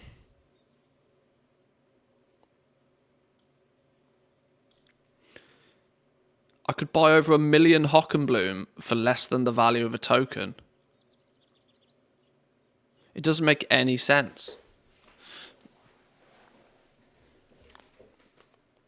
It doesn't make any sense. Why can I buy 80% of the entire region's supply of a quality 3 material for less than the value of a single token?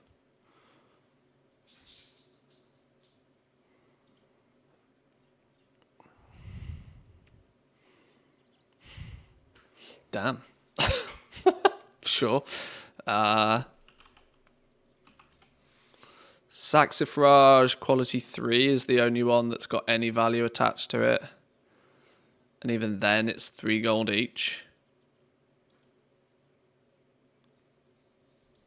Ricebark.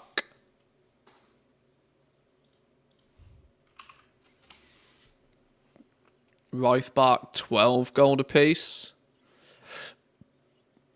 Even that feels cheap.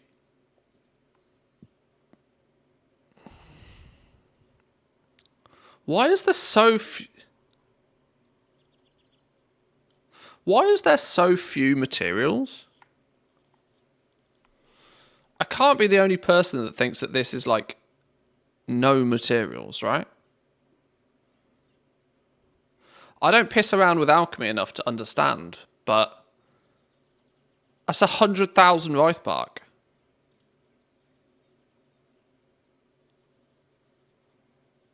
Like, where's the other 7 million of it that there should be? Where is it all?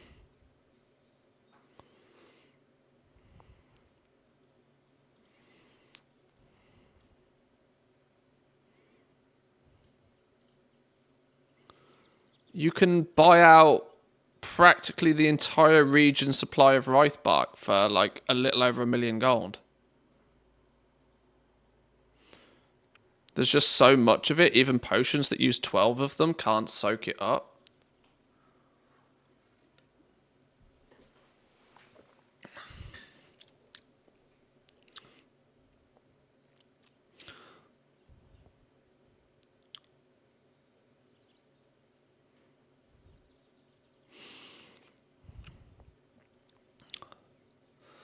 But how... Oh, okay, I didn't mean to start doing this, but I've accidentally done it, haven't I? Where's my alchemist? Where's my alchemist?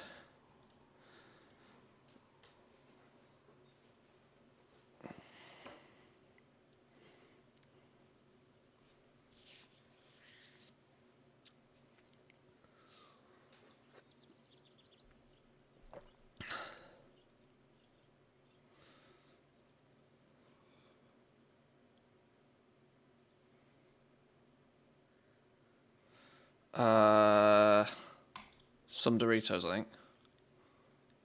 think. Squirrel has seen some tasty Ricebark.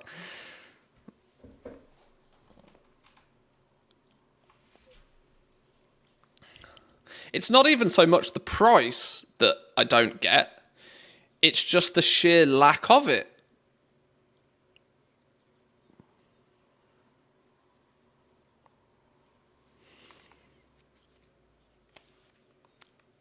It's just the sheer lack of. There's 100,000 of it.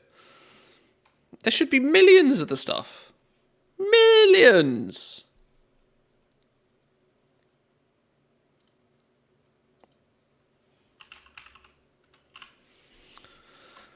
Obviously, Ricebark goes into Omnium Draconis. Omnium Draconis then goes into a bunch of other shit. So there should be a relatively steady demand for the materials in this regard.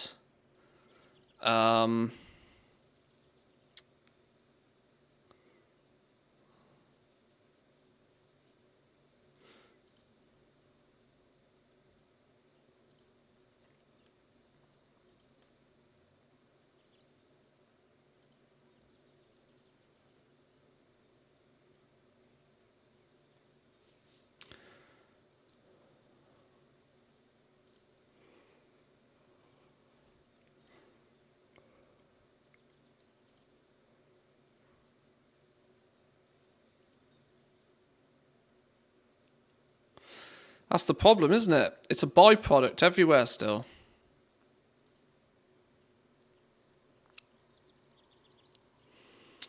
It's a byproduct to awakened air all the time.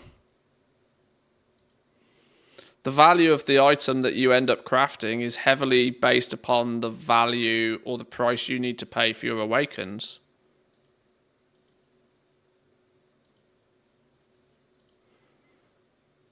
Ultimately meaning that the herbs are just inconsequential. On the premise of that it's substantially more time consuming and more difficult to get the awakened than it is the herbs for a potion. So the bottleneck is not the quantity or the price of the herb, it's the quantity and the price of the essences. Is that true for all of alchemy still?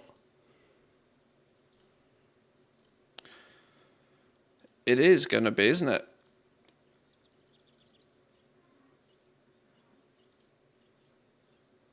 Damn. I'm just thinking herbs in general.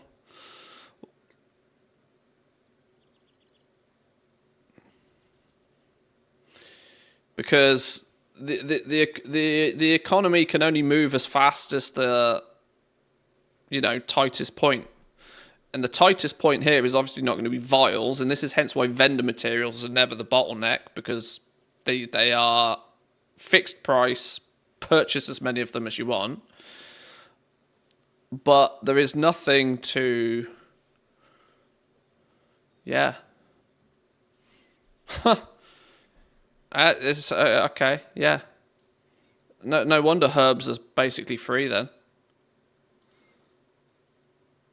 Because even at these pathetically low quantities of herbs, this is still more than enough, because the actual bottleneck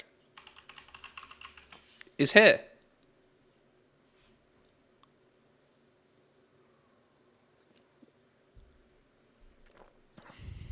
Damn.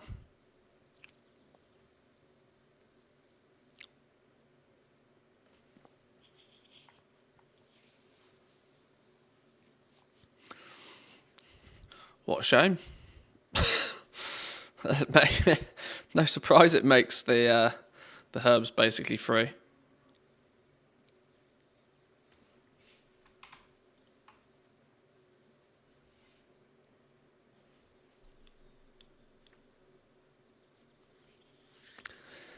What a fantastic way to invalidate the entire crafting profession, the entire herbalism crafting profession. Because when you think about it, right? If we have just concluded, I mean, I'm amazed I didn't see this months ago. I probably did. I just don't focus on this side of the game very much. You have so much of this focusing on getting more of the herbs, being better at picking up more of the herbs. Admittedly, you have mastering the elements.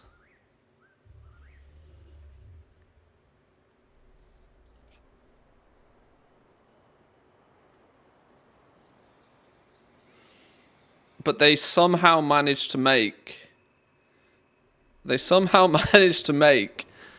herbs in herbalism the byproduct that you don't care about still. Ow, what a shame. Because for the most part, this has always been one of the issues with the rousing and the awakened essences. Technically, anybody can get them by killing mobs. And if you can hyperspawn mobs, GG well played. It was common consensus early on in the expansion for herbalists to push into getting more essences. And I would have assumed that as the expansion had gone on, that would have softened. But maybe not. Now you just care about spores, yeah.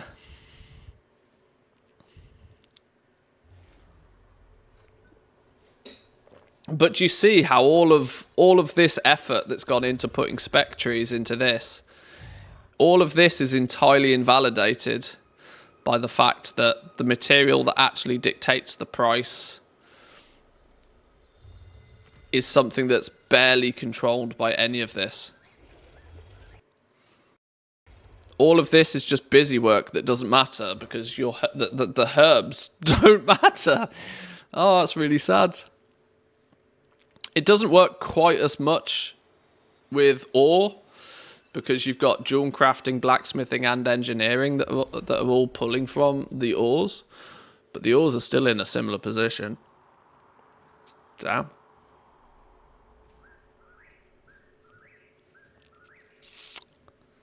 Sheesh.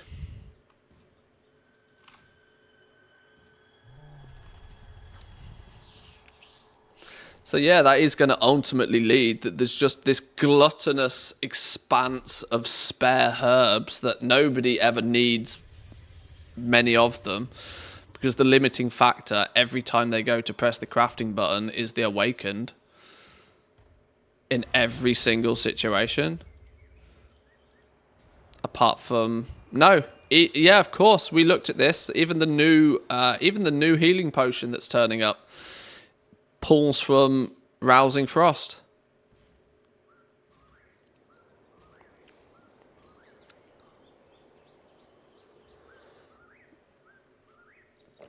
An inscription's not enough of a powerhouse to soak up the bonus. Yeah, that's probably right.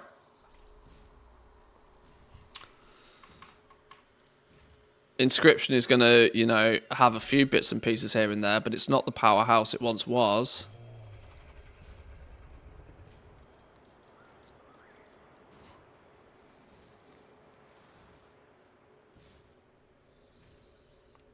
Chilled runes then also requiring Rousing Frost.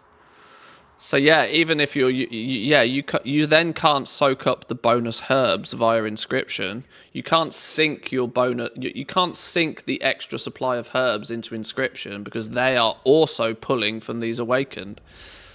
Yeah. Yeah. No wonder that no wonder the herb market is in the bin. There's nothing in the game to alleviate the bottleneck that is awakened.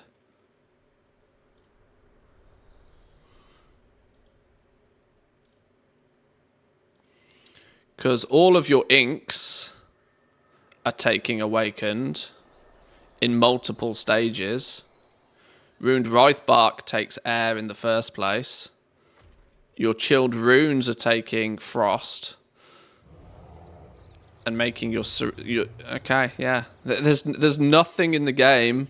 There's no sink for herbs anywhere.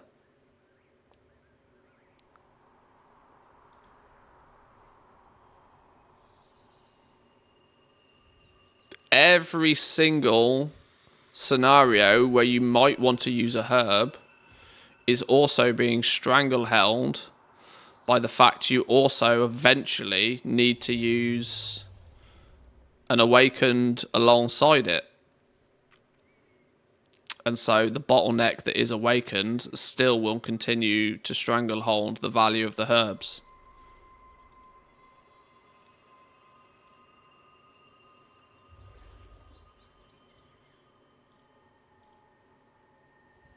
And it... okay.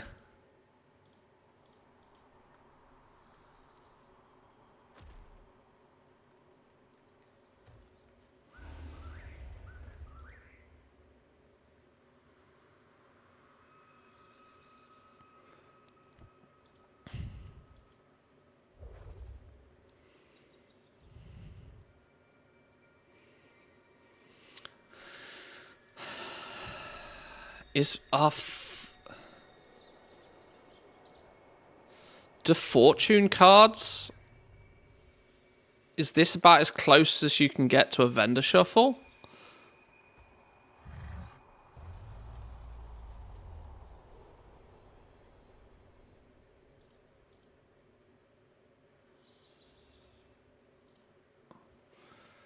Blazing, flourishing, and serene.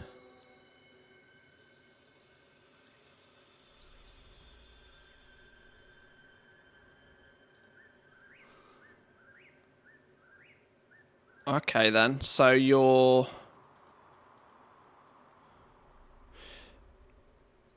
Okay. Your only sink for herbs then is via 3 additional stages of crafting, which is vastly time intensive, leading to no additional value in doing it, so people don't do it. Damn. Oh dear, what a shit show. What an absolute shit show. Because obviously fortune card, we did look at fortune cards way back when. But obviously to make fortune cards, you first need to be milling your herbs. Once you have milled your herbs, you then need to be crafting your inks.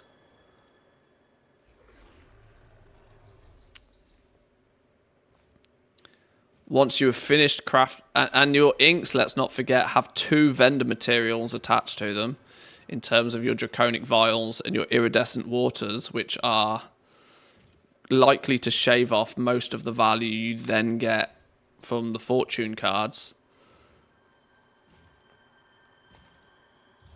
Because they've upped all of these to 2 per. So that's 40 It's just... Whoa, what absolute madness. Absolute madness.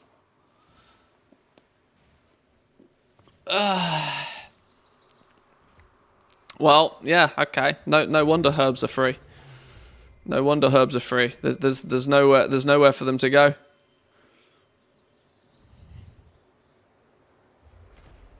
Literally nowhere for them to go. So, damn.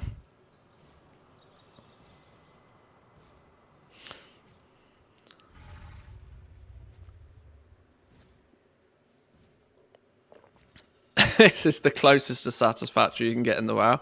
Yeah, we need a big recycler machine. Anybody want to bring back the scrapper?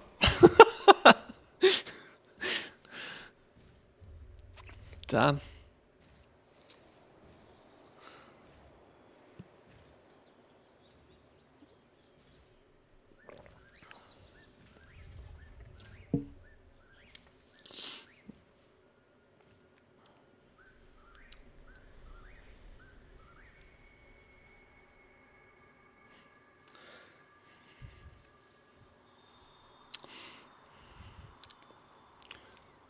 I wonder if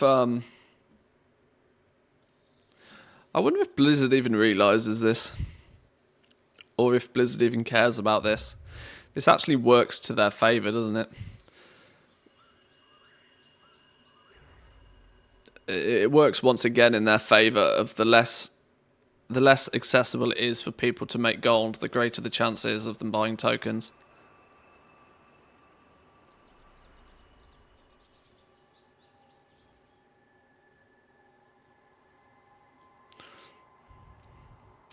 I mean, I've said for years that like Blizzard despises vendor shuffles.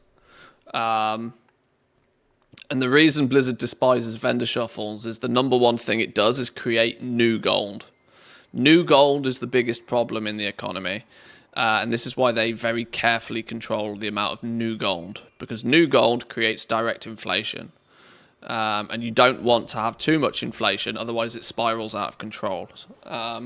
You can have a steady amount of inflation in the game.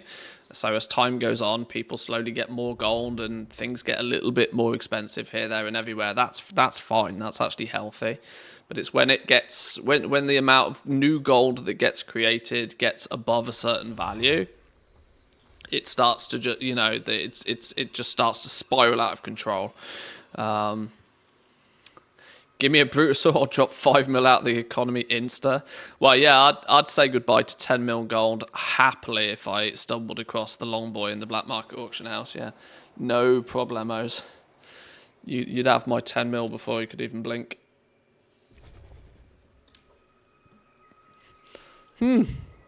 That's It's an interesting one.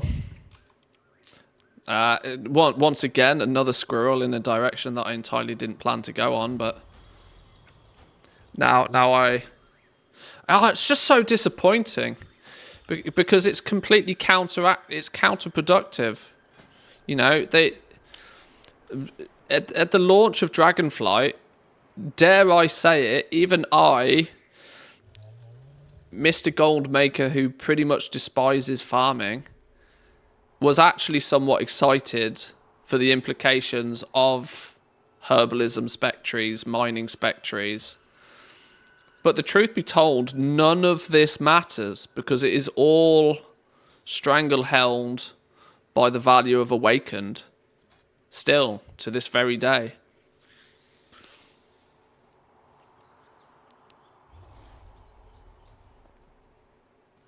Oh well. Oh well.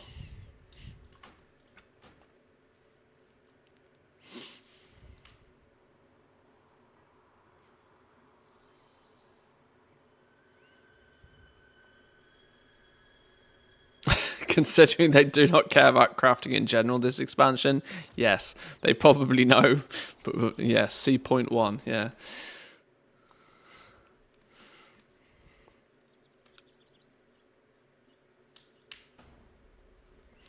Right.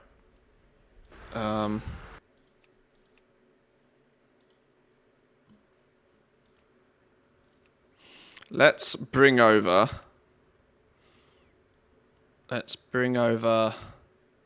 Where is it?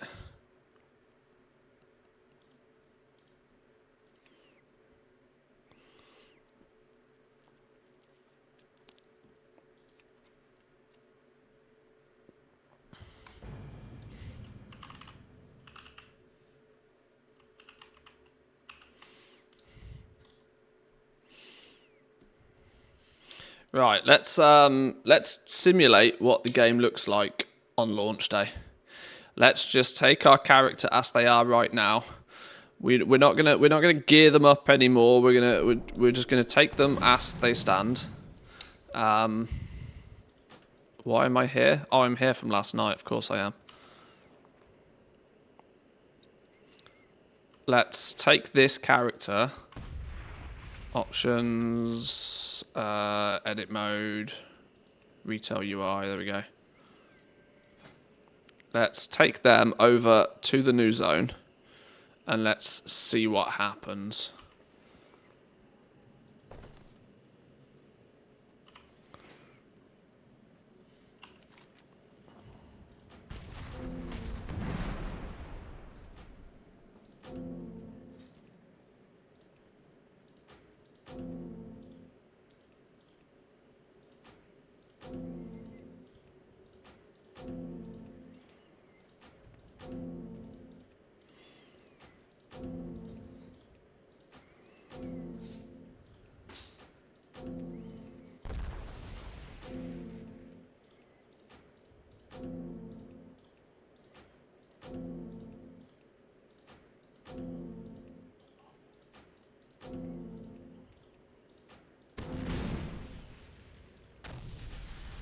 Okay, back to Valdrak and we go. What I want to do now, realistically, is just kind of see what the speed and progression is in the new zone. I've already seen some people stating that you can get like Renown 15 in day 1 or something ridiculous. So let's just see what it's like. I presume that the first couple of hours of campaign, for example, is where... Why am I tracking this? Gathering in the Emerald Dream. Come. Unspent talent points?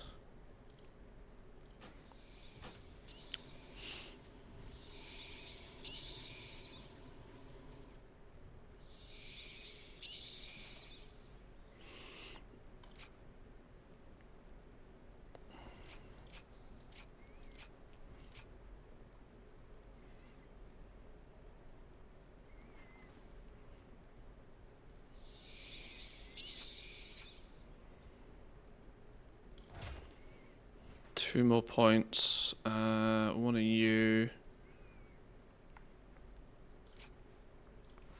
do.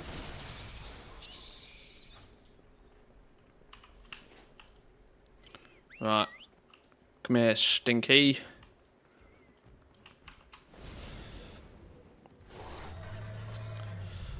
Travel to the ancient borough in Anaran Plains.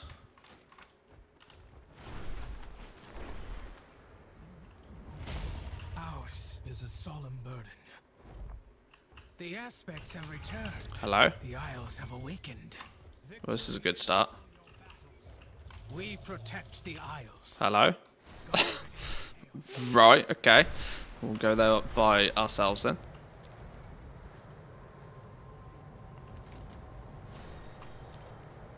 Alright, let's casually coast this way.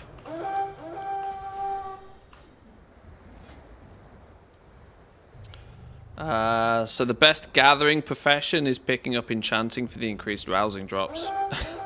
Unironically, probably, yeah.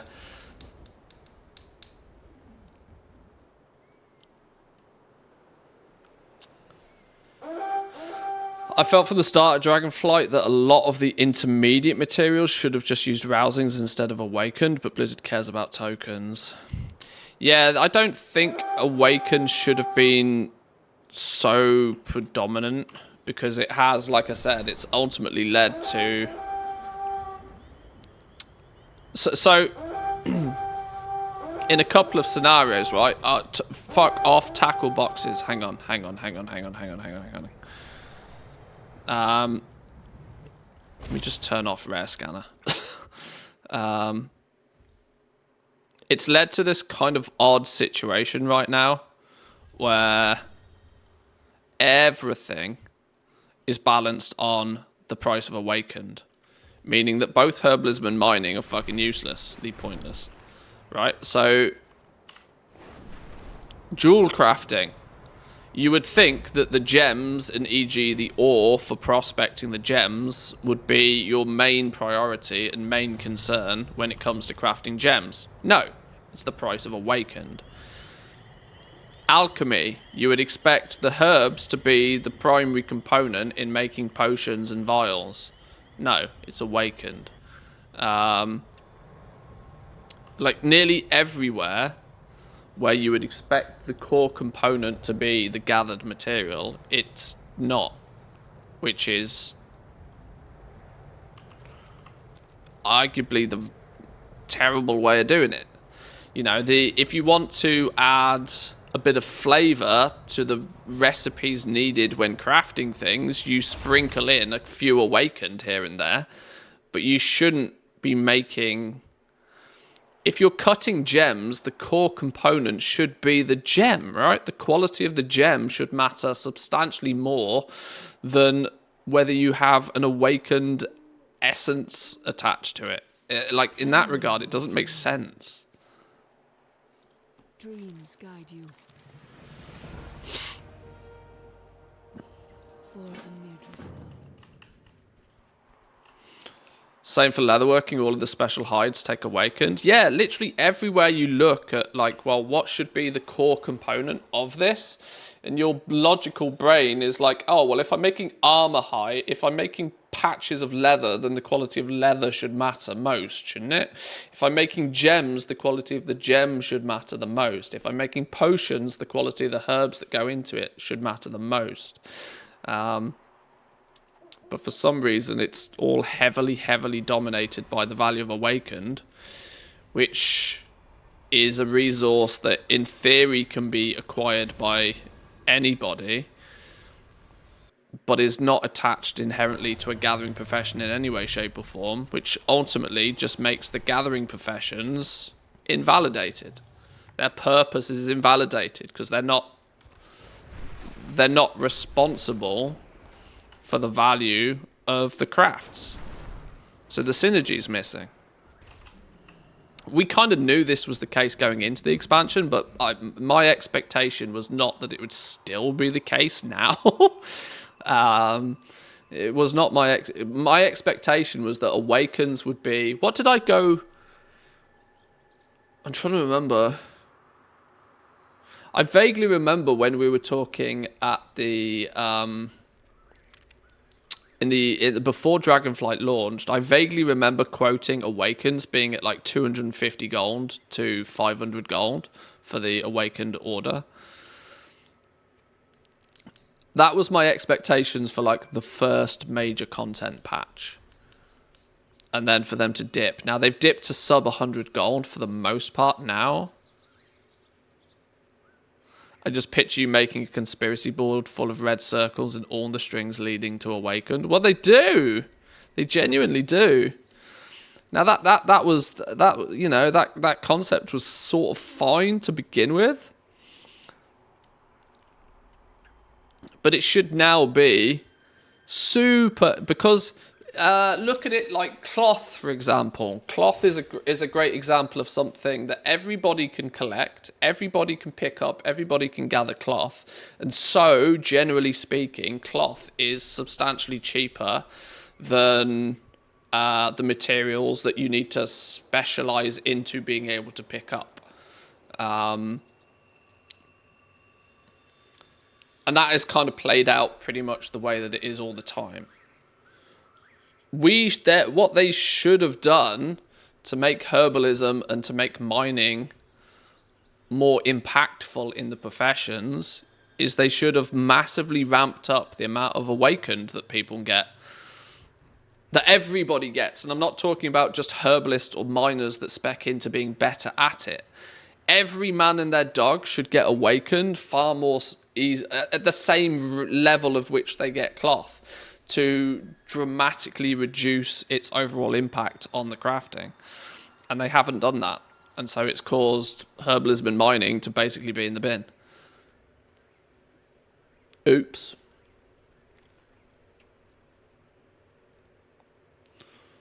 As somebody who sells old world crafted items, I can't imagine how expensive these things will become after new expansions. That's true. Hello, champion. Rest well.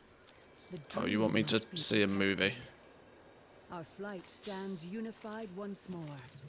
May your dreams be peaceful. What would you ask of me? Is it time to go already? Accessibility, help me fly. This makes me giggle.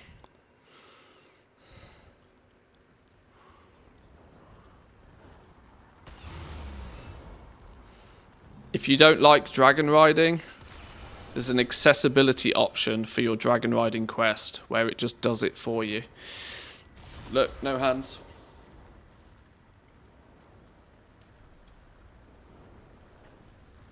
We are literally playing an idle RPG right now. I mean, I get having accessibility options, but actively playing the game for people, it's madness. God,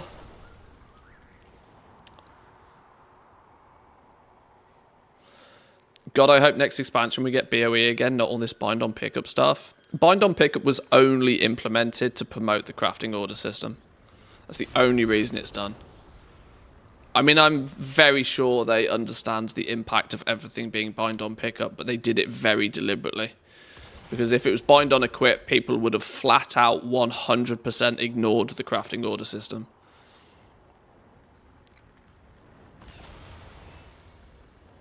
You'll have to pay me at least 50k to come back and fill an old world crafting order. Madness, right?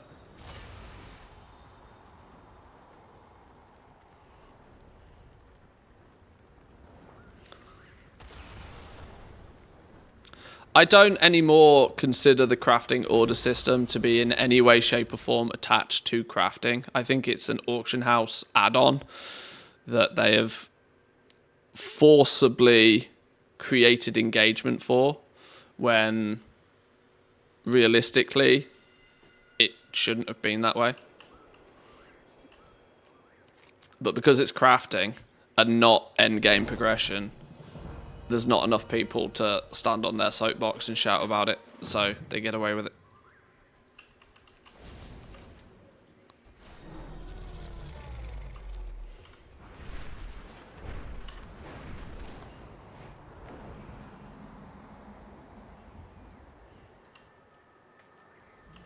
No Our enemies continue their onslaught. Our help is needed quickly. Scarlet Key dropped first time on my NA account. It's currently up on the auction house for 20k. Yeah, it's funny that people are selling the spare keys. It doesn't surprise me, but it's quite funny.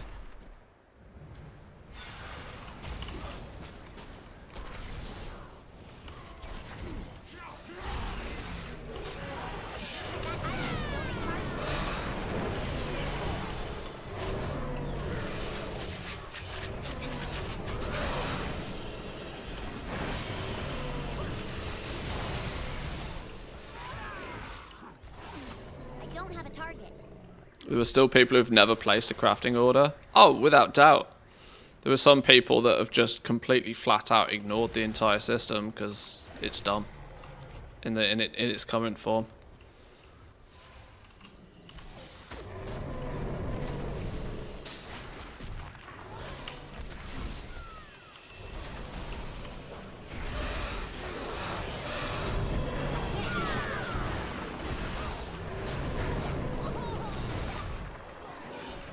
I need to target something first. Does this force people to use the work order system by making a weekly quest that gives you 3 points and all epic gear as well? Meaning if the top people see the strats for people using work orders, it'll be really high, but the percentage will probably just be for random shit and getting 3 things. Yeah, exactly. How many people, how many of the work orders that have actually been fulfilled are people falsifying them for their alts?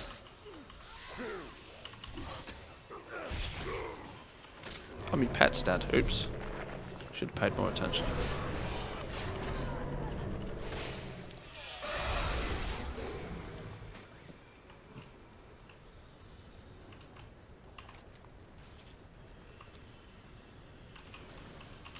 What am I in combat with? I was a dude up here.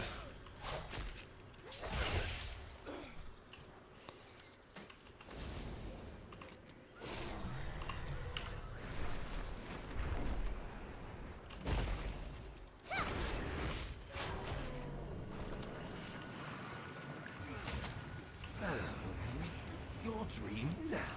Why would I want to stop the dream from changing? It's not ready yet. I think I will wait and see what happens. Try not to die,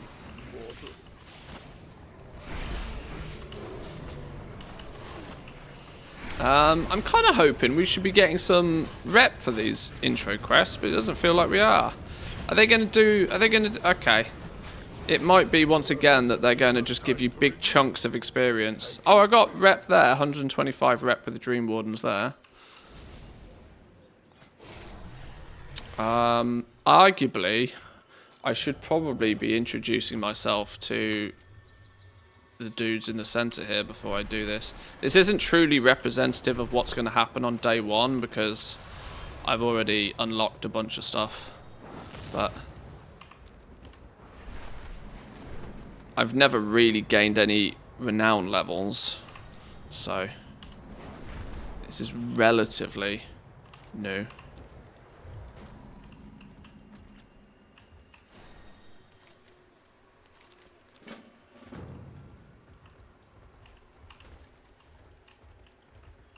Well, what do we have here? Sparks of Dreams, What brings you? plant dream seeds. The skies call to me. Acquire 50 flight stones by defeating unique creatures, conquering dungeons, raids, completing world activities, or by looting caches. Then speak and upgrade a piece of Season 3 equipment using flight stones. A world of wonders. I can't learn that spell.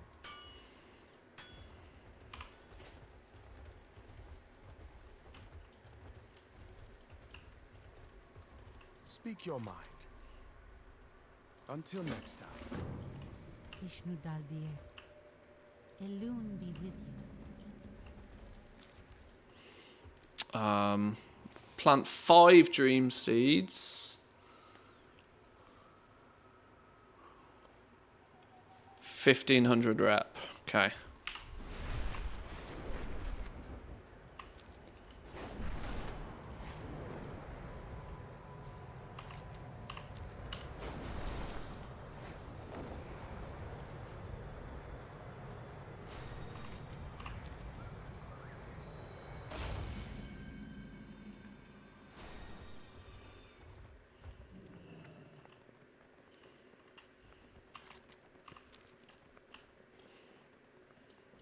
dream beneath the trees. To aid a friend. What's this thing? Mark of Ursol. Renewal. What did that do? What is that doing? Accompanied by a bear spirit within the Emerald Dream. Oh, that's cool. Got me a bear.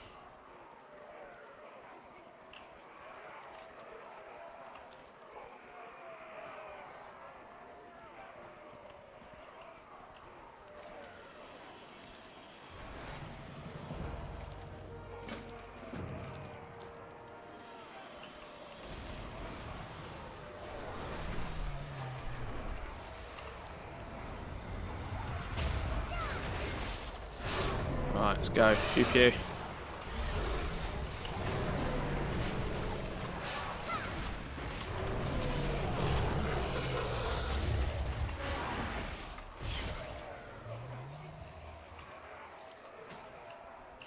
These slumbering dream fragments seem to be far more simplistic to come across now. When the PTR first went live, they were like really sporadic. You'd only get them off killing rares and stuff, but they seem to want you to get these a lot more frequently now. And when you convert 5 of them, you get a box, and in the box you can get a few goodies.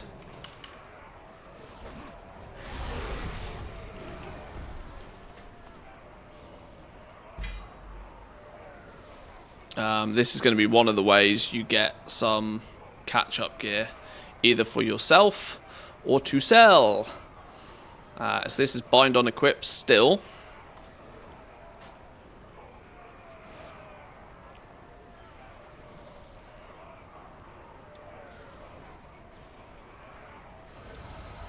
So you should, in theory, if you really wanted to, quite quickly farm up a bunch of these. And you know, this is one of the ways you'll get your character caught up. You know, 421 is, and this is like low level adventurer gear as far as 10.2 is concerned, so.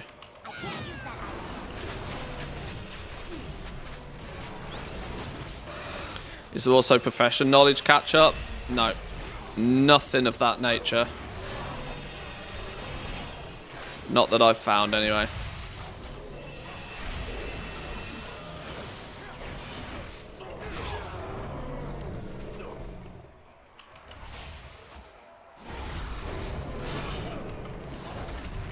I think my sound effects are set to like way too loud. Way too loud.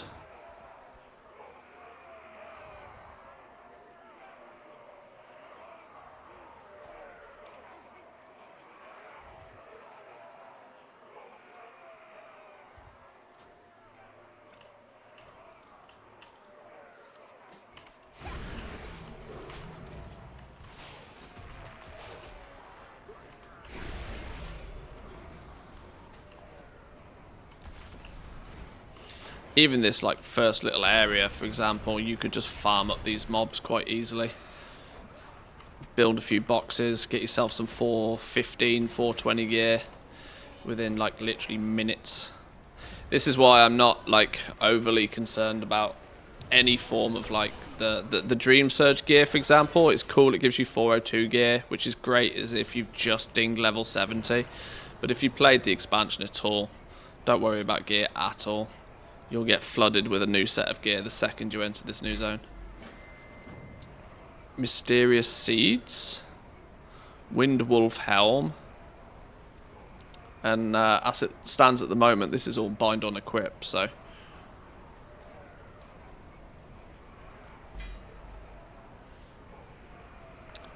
Another small dream seed. Let's put these sort of here. Where was the... What was the thing? We got a quest or something. Mysterious Seeds. Deliver the seeds to Sylvia Whisperbloom in the Wilding Garden. I know where that is. I'm going to do that, like, literally right now. Just because I'm intrigued what that unlocks. If 10.2 is the last patch season and the next expansion would drop August next year, that would be a long drought of nothing. Well, while I suspect that 10.2 is the last major content patch, I don't suspect it's the last patch. They will clearly do like a fated something or other. They'll throw something our way to keep us busy. But there won't be any, you know, they'll have wrapped up the story for the most part. You won't be getting a new raid to keep you busy, let's put it that way. If you end up with a like a season 4, it'll be a very scuffed, sort of fated type season 4. Be careful. Oh, this unlocks Seed Legacy for us straight away, which is teaching us how to do the seed planting business. Okay, so this quest line is kicked off by randomly finding a seed.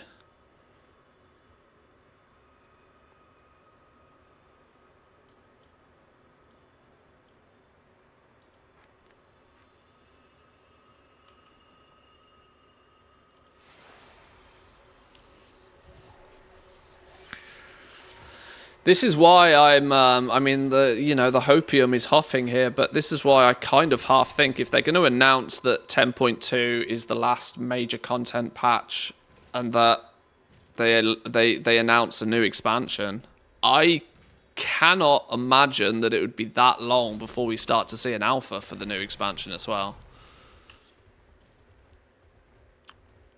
Because it is usually... and Dragonflight was a lot more organized around this. It's about 8 months from when we start to see an alpha to when the game goes live. I think it was a touch less for Dragonflight, but it's still a bare minimum of 6 months to go through an alpha stage, iterate on that alpha initial sort of, you know, testing and whatever, to then go through. But if you remember the beta they did for Dragonflight was really rock solid organized, right? This week, this is what's on the beta and this is what you will test. Next week, this is what's on the beta and this is what you'll test. And they planned it out and it was really structured, which I imagine is much, much, much better for the development of a game. It also worked remarkably well from a marketing point of view because it meant all content creators were laser focused on one aspect of the game. I'd imagine they would probably do something remarkably similar with whatever the next expansion is. But let's say you have an 8-week beta of very structured 8 weeks. This happens, then this happens, then this happens. That's still 2 months, right? You got to keep people busy. You got a month or two between alpha and beta launching, and then probably a 4-week alpha phase. It's an absolute bare minimum 5-6 months. So if they do want to aim for like a summer launch next year for the new expansion does really mean that if they're going to announce it and announce the expansion, if they announce it in November, I suspect we will be getting an alpha possibly even before 2024, if not very early on in January, for them to have any hope of having like a July launch of the expansion, if that's their plans. Be careful. Good luck, friend. Del Nadris.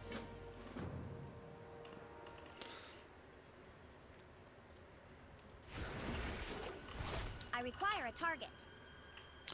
The fact that they've done nothing on this new patch means they must be focused early on the next expansion. I believe it will come sooner than any other expansion. Yeah, I think Dragonflight is going to go down as one of the shortest expansions in history. I don't think they're going to drag this out for a minute longer than they absolutely need to. And this is why some people have been sort of what's the phrase that people have been using, like patch fatigue. Right, the truly more casual player, obviously what I mean by casual in this regard, because the phrase casual gets thrown around a lot and means a lot of things, means different to different people, but people who genuinely play the game like, a couple of days a week, and are not, playing it every single day. The more casual players have been feeling as if the patch cadence this time round is really fast. like zoom speed. You could argue that you know in that regard they can never win. It's either too fast or too slow, but the fact that it's really fast and people are not feeling as if they've finished everything they want to do in the last patch before the next one turns up. They have zoomed through Dragonflight, there's no denying.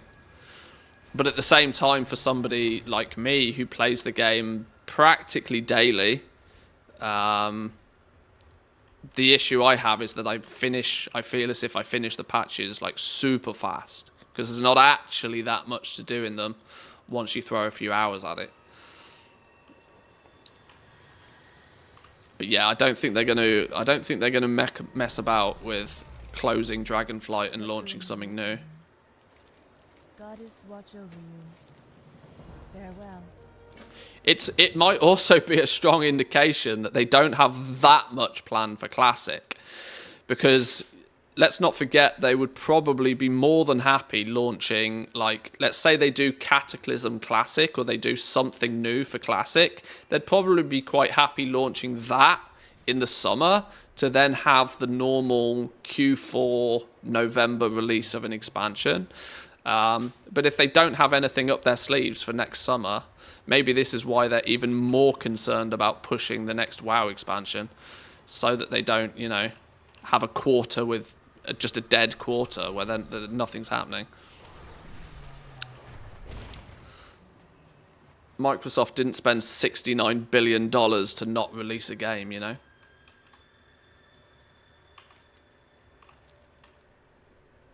What you're never going to fully understand exactly what's gone on behind closed doors in that regard.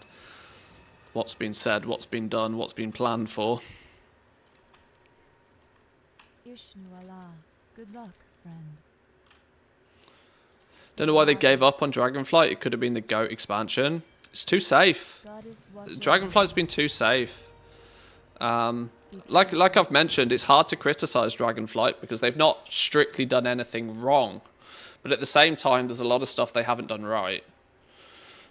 And it's just, you know, this was, and Blizzard said this themselves, this was the first expansion where they've taken a different approach to it, right? They've changed their approach of how they develop the game, and they've changed their direction internally, and this is their first expansion of that. But what they have done is done everything super safe, zero risks. We are not taking a single risk. We are not doing anything. We're not going to really throw anything particularly new out there. We're going to give people the absolute content that there is no chance they can complain about. And we are then going to use that, hopefully, as a platform to do some new stuff in the future, once they kind of got that routine and that rhythm in place. This might be why it's ending up being such a short expansion, because they just wanted to set the foundation with Dragonflight, change the direction, point the ship in another, you know, point the ship this way. And now the ship has turned, and now that they've got, you know, the plan of action in place, then they can, you know, move forward with it. And they might, in theory, they might, because let's not forget, as far as we know, Blizzard took on a huge amount of new developers towards the beginning of Dragonflight, meaning they might have wrapped things up just much quicker. It's unlikely to be the case, but they might have wrapped things up quicker and just be like, right, let's just go. Let's not mess about, let's do it.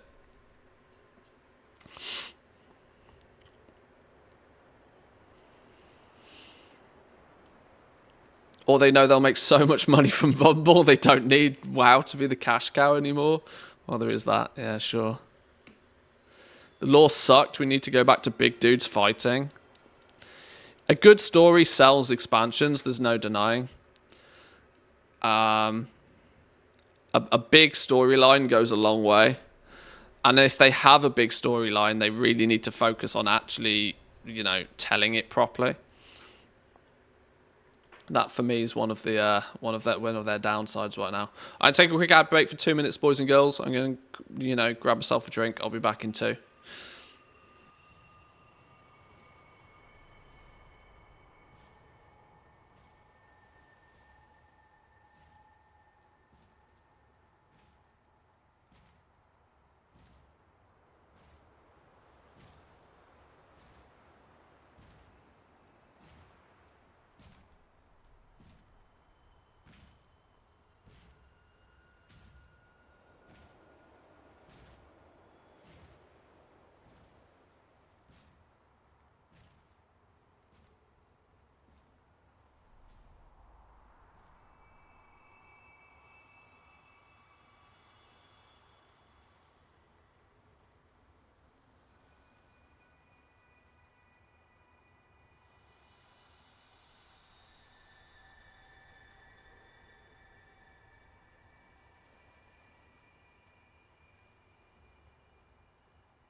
Gallywix was defeated by Phil Spencer.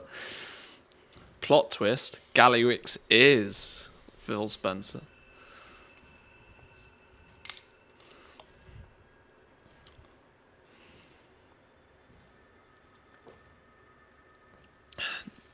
Bobby just takes off his mask and it's actually Phil Spencer.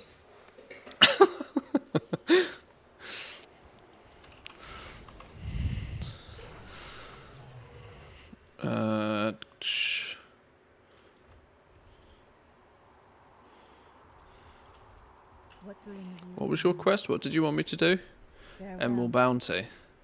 Dream Seed contributed to an Emerald Bounty and Emerald Frenzy completed to earn some Emerald Dewdrops. Okay, so this is the intro shenanigans.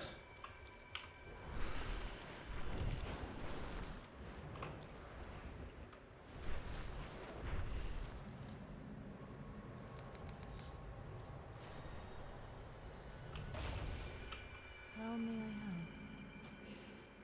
Be careful.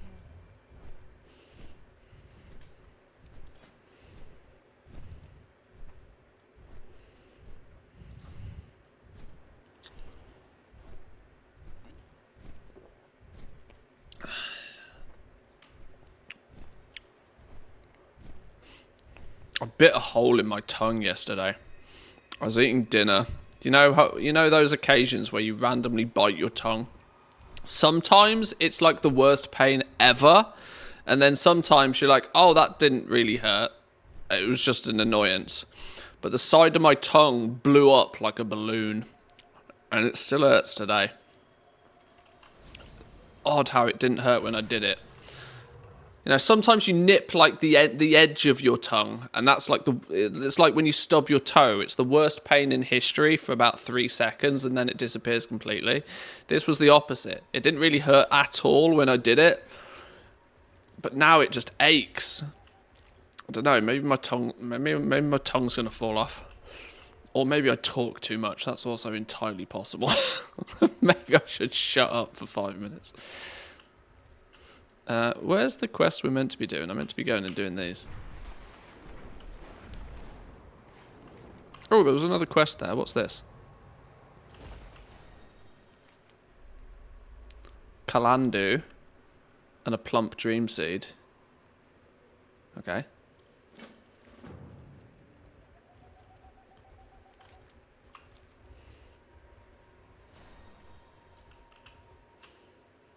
I am listening. Plump Dream Seed, Dream Warden Rep, Dragon Isle Supplies. Shipments! May the stars guide. Ah!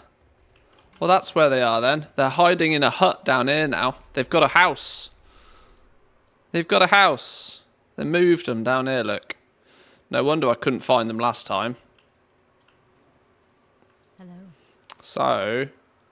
Pack 1 shipment of goods. Plump Dream Seed, Dream Warden's Rep, Dragon Isle Supplies. Gems, Hock and Bloom, Uncommon Herbs. Draconium, Ceravite, or Hide. Let's just bang a bunch of these in here for now then. Boom. Elune Adore. Shipment of goods. Give me my Dream Seed. Give me my Rep. That alone is going to mean that people are going to want to do these. Oh!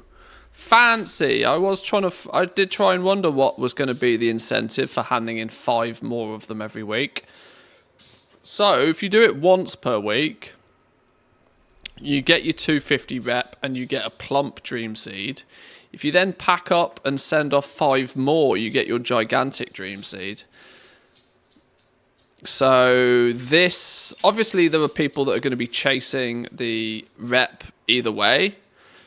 This is potentially worth 500 Rep for you, which is a third of your weekly Rep allowance in one go. GG, well played. Secondly, these Dream Seeds... The green ones, you're probably just going to stack up and end up with loads of these and use them when you don't have anything better to use. The blue ones, when you plant a blue Dream Seed and fully germinate it, you give yourself a good chance of getting one of the new pets. But you need the gigantic ones, and then you need to fully germinate those to give yourself a good chance at one of the new mounts. So, your avid collectors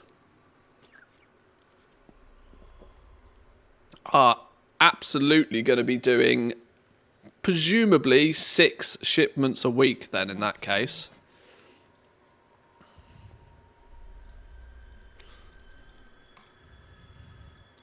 Which will chunk through a bunch of materials for sure.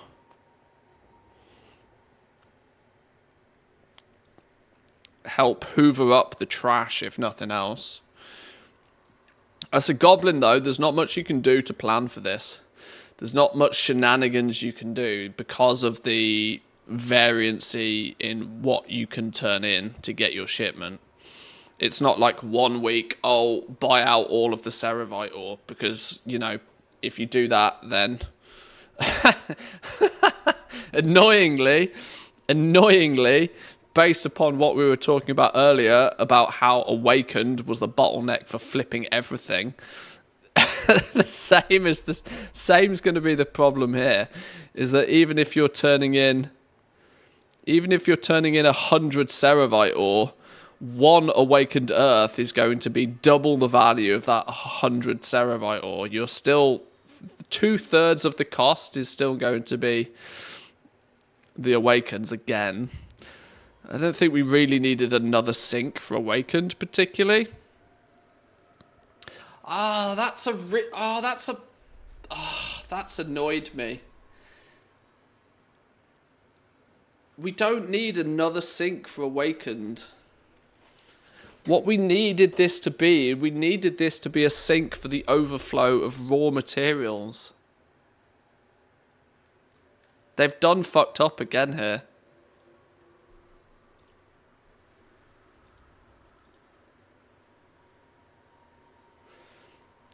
$25 rare gems of any type.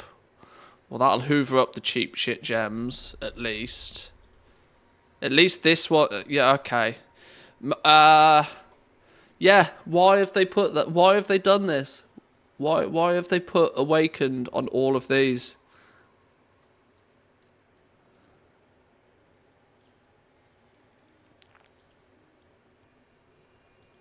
Somebody has clearly made the decision that if they weren't to have Awakened on these, they'd be too cheap and it'd be too easy. But what they also haven't realised is that the purpose of this would have been a really, really good way to hoover up that oversupply of cheap shit, bringing up the value of those raw materials, bringing more value to herbalists and miners, taking the pressure off. They've done goofed. They've done goofed again. Somebody's had a good idea, and then they've shat themselves, and it's gone horribly wrong.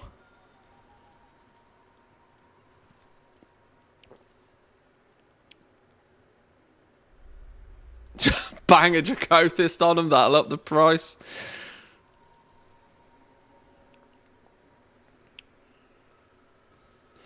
Right, tweet time. We're tweeting. We're tweeting.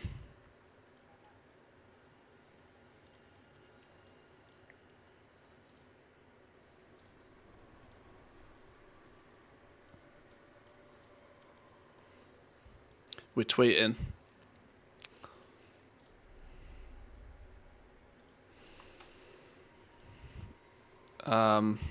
What's going on here? Why have half my WoW clients in the background died? Well, as long as... Okay.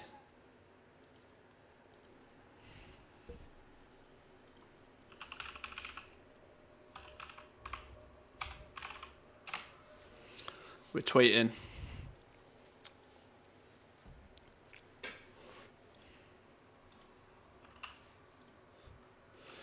The shipments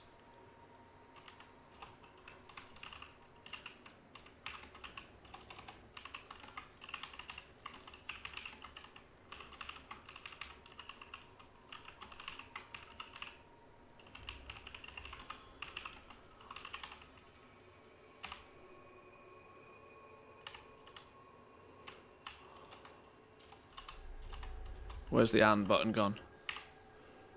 The shipments could be a really good way to hoover up the oversupply of cheap Q1, Q2 materials to bring some value back to gathering.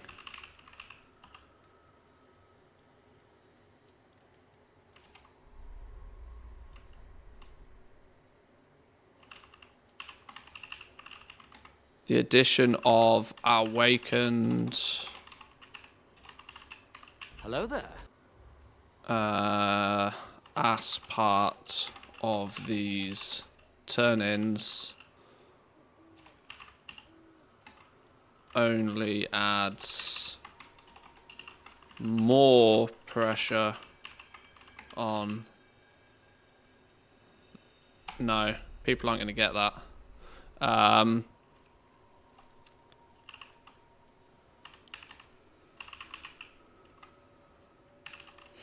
Should be rousing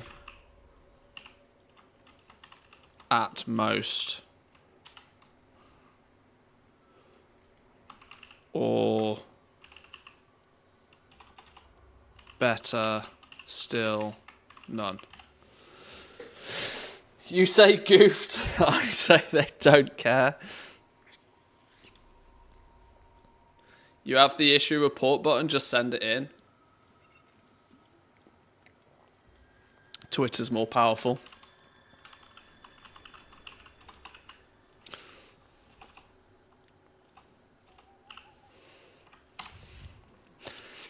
The shipments could have been a really good way to hoover up the oversupply of cheap Q1, Q2 materials to bring some value back to gathering. These awakens should be rousings at most, or better still, none.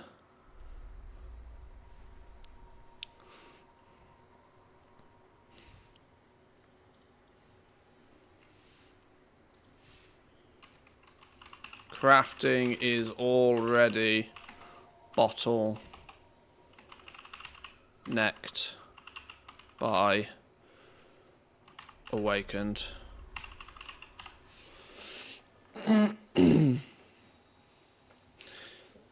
Good idea, we'll change it to decay order ire instead.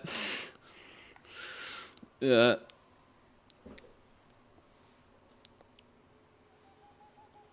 Thanks, AVG, appreciate it. Okay. Does that make sense? Do people see what I mean with this? That because let's not muck about here. They're asking you to turn in 100 Ceravite. Fuck it. 200, 300. Up the amount of raw material you need to hand in. Oops. Excuse me. If you know, take off the awakened, up the amount of raw material needed for the hand-in. Because you don't need to, because the way the system is you don't need to, you don't need to worry about mass shenanigans happening on the raw materials, because you are offering 1, 2, 3, 4, 5, 6 different options there. So it'll automatically be that people will choose either the ones like I did here, the ones that people just had the materials for already, or alternatively, people will go out and they will purchase whatever the cheapest is, and it hoovers up the trash, it hoovers up the shit. Having awakened is just counteracts what this could be good for. As you said, they don't want it to be too cheap. They'd have to add something, since they don't want to ask for silly numbers of herbs or ore because of backlash. Let's say 1,000 herbs. Yeah, but look at the price of 1,000 Ceravite on the auction house.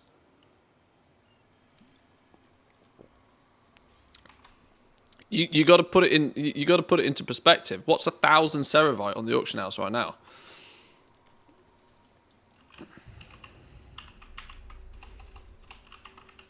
Even if they bumped it to 1,000, right? 1,000 Ceravite ore currently on the auction house at cheapest price, 1,000 Ceravite ore is 530 gold. 500 gold, you get that from doing a world quest. That's one dragon riding race. It's not a lot.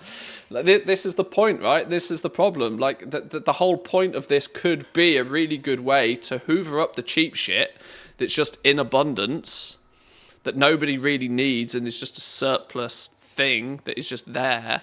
It will help hoover up the cheap shit, and it will help rise all tides, you know?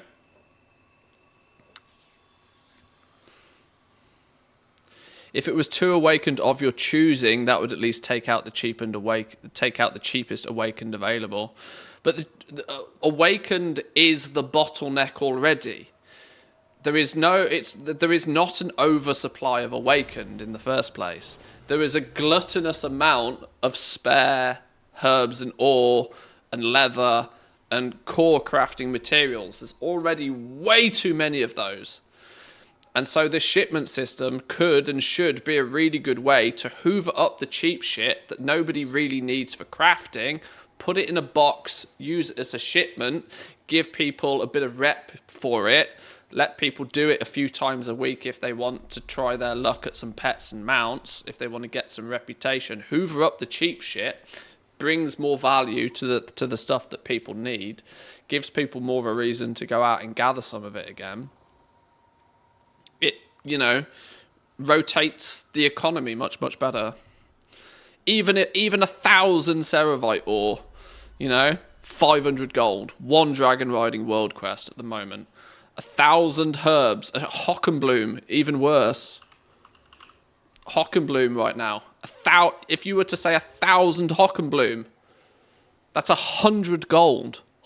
It's nothing.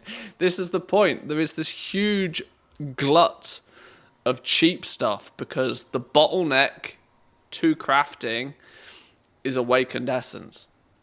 The thing that dictates the price in crafting is already this stuff. We don't need more strain on these materials. We needed this to take the strain off these ever tanking values here.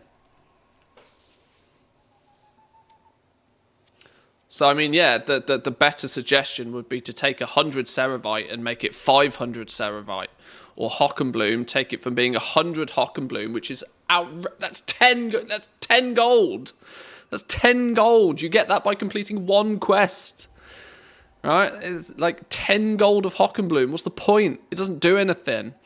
You got 10 gold of Hockenbloom, yet then you've got 200 gold of Awakened again. These don't need to be here.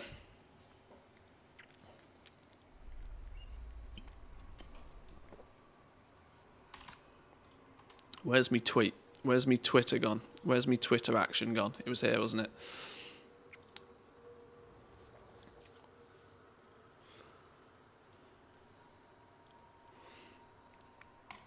Right, go. Like the tweet, boys and girls. Like the tweet and follow. Do I even have a Twitter command?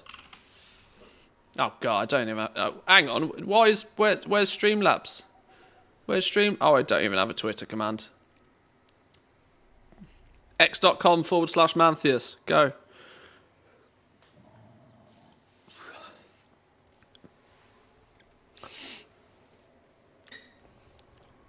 Yeah. Yeah, I think they're missing a trick here. I think they've had intern Jimmy look at this, and he's done a dum-dum. And somebody needs to go in and undo his dum-dum.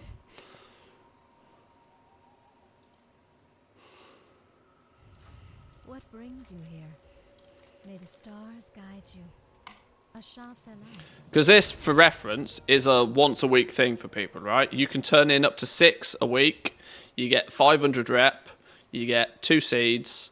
That's it, right? It's not like an unlimited turn-in thing.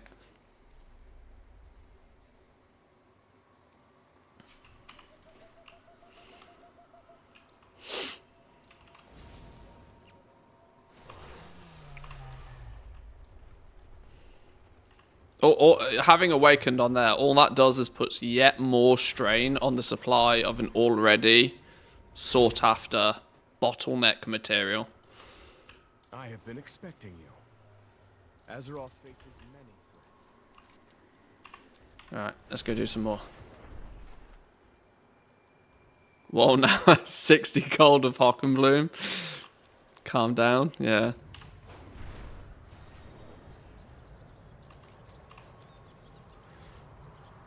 I mean, look what they did with Lightless Silk.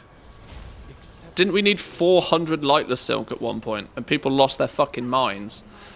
But that was because they based it on NA prices where Lightless Silk was 2 gold apiece. Fucking hell. Blizzard needs somebody to manage their economy. Blizzard, put me on retainer. Pay me 5 grand a month, Blizzard, and I'll do this for you.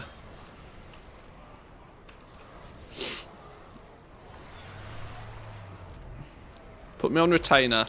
I don't want to work for you, but I'll work with you. Meanwhile, my server at the time was 150 gold each for a Lightless Silk. Yeah, I know. That's why all of a sudden everybody stopped using tailoring to make their crafters marks. Surprise, surprise. That item is still recharging. Didn't they hire somebody specifically for that? They hired a guy for, I believe the job title was Professions and Rewards. Now, he did make a couple of, he did show his face, not physically show his face, but did show his face in terms of a few, like, blog, forum posts and the likes. But then he, one afternoon let himself loose on the keyboard a little bit too much and ended up writing a post that got a lot of backlash and hasn't been seen since. So, who knows?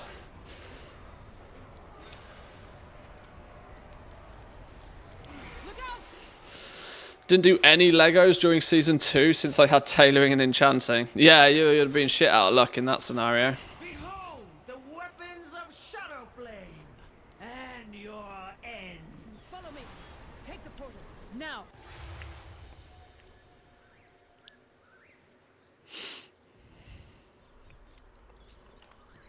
What would you ask of me? Mantis in charge of WoW economy. I shit you not, I think I'd do a good job of it. I think I'd do a much better job of it than it is right now. Grown of 2 realms, a window between death and life. Its seed was gifted to Tyrande by the Winter Queen. And it's crazy, right? Because the economy in World of Warcraft has been, like, world renowned as one of the closest or most accurate virtual economies that has ever existed. Other games have, so many other games out there have tried to replicate what Blizzard has done with the economy in WoW, and in many cases failed for various reasons. Yet Blizzard somehow have been able to, like, keep it from going out of control for, like, nearly 2 decades now. We must be vigilant until it takes its place in the world. So that, you know, there's no denying that there's some care and consideration that goes into it. I just think sometimes the person that does keep an eye on it doesn't have the opportunity to look at everything, and so things slip through the net clearly. But Phase 1, Brutosaurs start appearing in his collection for some reason. Hey. If it becomes a perk, it's a perk of doing business, right? Put it on the company credit card, it's fine. I'll get my long boy one day. I'll kill that meme one day. Just you wait. I'm not in any rush, mind, but...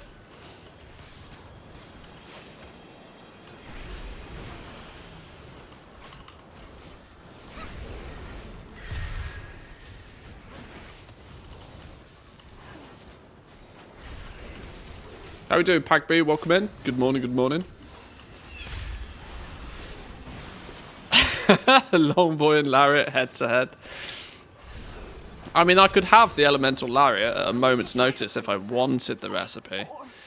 I just don't want to pay 2 million gold for it, that's all. I have thought about pulling in some streamer privileges, though. I'm not going to lie. I have considered pulling in some streamer privileges to get that recipe on the cheap. Is it time to go already? Our flight stands unified once more. Oh shit! 2,500 rep for doing this.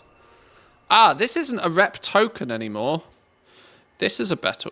This is indicative of a better way of doing it. Dreams guide you. They just chunk you vast amounts of rep in one go. 2,500 rep is like an entire level, right? Yeah.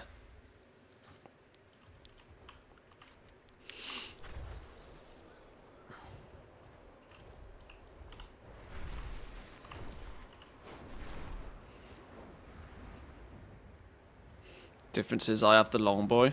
Alright, calm down, show off. Jesus. My lord. Have a word with yourself. Buying the Lariat early probably was my single best decision in Dragonflight period. I still know, you know, there are people I know that spent like 5 million gold plus on that thing. Wild. And still made a profit off the back of it. That's unlikely to happen anymore. This is why I'm not paying 2 million gold for it.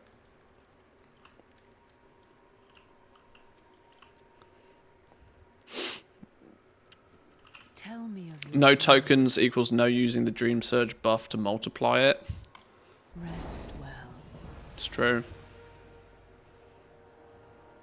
Is it time to Why they gave you those tokens, I don't know. Like that, all that it caused by giving those tokens was a problem. Now it's like when you do the thing, you get the reward. You get, you know. Why did they give people the choice on when to consume the reward? It was asking for trouble, and it did cause trouble. We must know what our enemies seek in the dream. There are other places of power. I think it'll be Biss again next season, so you can make it back. I don't think it will. I don't think... in fact, let me put it this way. Somebody might. The opportunity is always there. I just know I won't. I know categorically I will not make that money back. Seek them out and uncover their aims. Viranoth, let us speak of the There's practically no chance. Oh, what do I get? My Satchel of Dreams. Winter Foragers, Leg Guards, Dragon Isle Supplies, 1,500 gold. Alright, 441 pair of legs.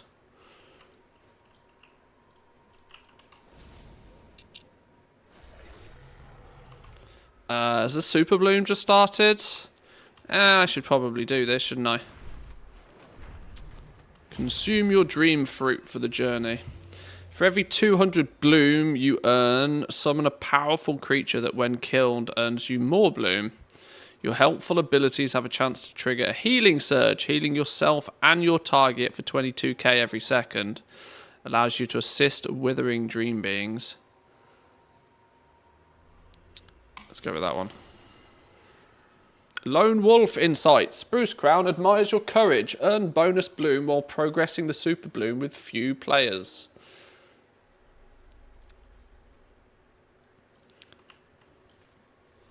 Welcome. The Super Bloom. Cash. I appreciate your aid. Young Right, let's go. Go, go, go. What a wonderful nap. I dreamt we spread water across the land, and life bloomed.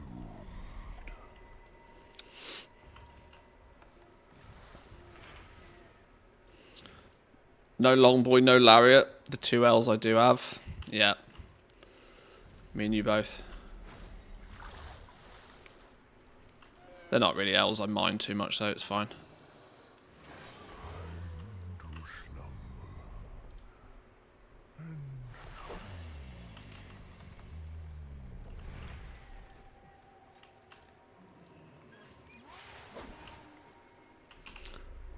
Contains flight stones, Dragon Isle supplies, emerald dewdrops.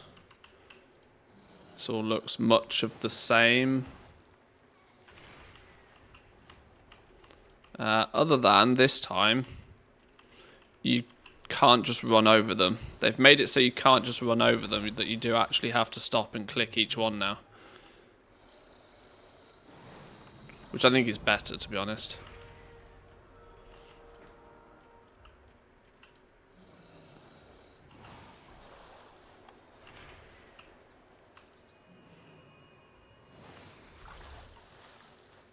If you look at it this way with the elemental lariat, right? Let's say you pay a million gold for it. You got look, just some simple napkin maths indicates that you're going to need to do. You would need to craft it 100 times with an average of 10k per craft just to break even. 100 times, you know. You got to find 100 people that are going to pay you an average of 10,000 gold to craft the elemental lariat for you. Now, let's not forget that in the last few months, trying to find somebody to even pay you 5,000 gold to craft something is ludicrous, right? On top of the fact by this point in the expansion, crazy amounts of people already have the recipe on nearly every server. Its price is only what it is because it's rare and difficult to get. Its price is not based upon, you know, the true value of the recipe per se. And that's, you know, 100 crafts, an average of 10k a piece. That's if you get the recipe for 1 million gold. You practically can't buy the elemental lariat recipe for less than 2 million gold nowadays. So you've actually, you know, that's 200 crafts at 10k average before you even break even. The maths just doesn't stack up. Because the counter argument is, well, I play on a big server, so there's loads of people that might want it. Well, great. That also means because you play on a big server, there's lots of other jewel crafters that will already do it for practically free.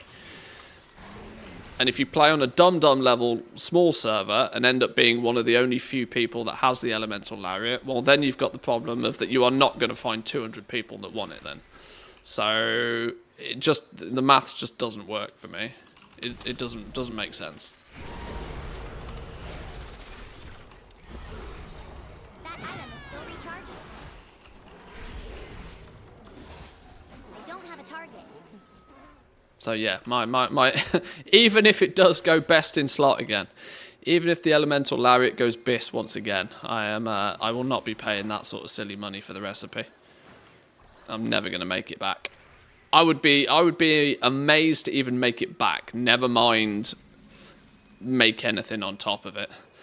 Not, you know, that's, you know, you could craft it 200 times for an average of 10k a piece just to break even, and realistically then you haven't broke even, because how long is it going to take you to find and communicate with and actually conclude 200 orders of that thing? You are going to be lurking in Valdrakken for days just to try and break even. Nope. Not happening. Not happening. I require a target. Wouldn't it just please the soul to get it? In terms of soul pleasing, I will please... I will go as far as 500k for the recipe without the need for any sort of return on it. And that is only because it's the only jewel crafting recipe in Dragonflight I don't own. And it's one of a very few jewel crafting recipes, full stop, that I'm missing. I would consider 500,000 gold sunk cost just to get the recipe, just to say I've got the recipe. I don't have a target. But I cannot stomach 2 million gold. Question is how much do you value your OCD pattern collection that you'll buy at some point? Well, yeah, I'll probably drink, I'll probably have a few beers too many one evening and just buy it. But, you know, it'll be an impulse purchase that I'll regret the next day.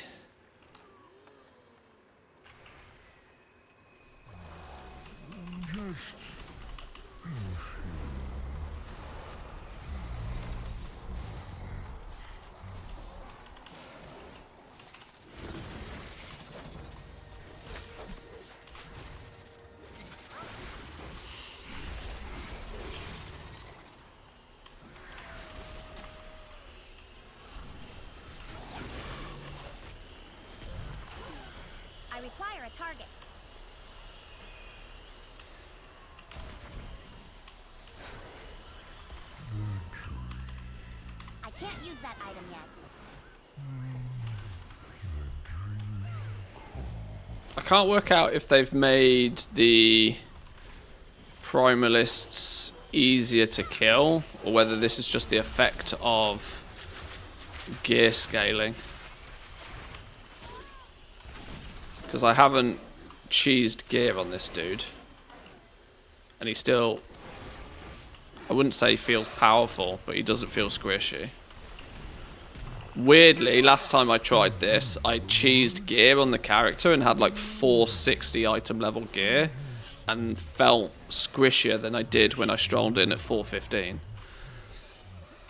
So gear scaling was a bit whack. I don't know if they've tweaked it.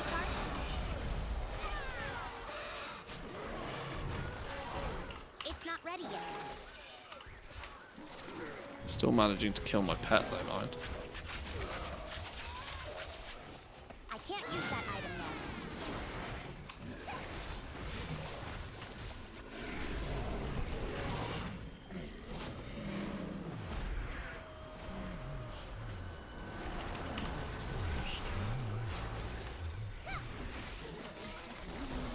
The eternal battle.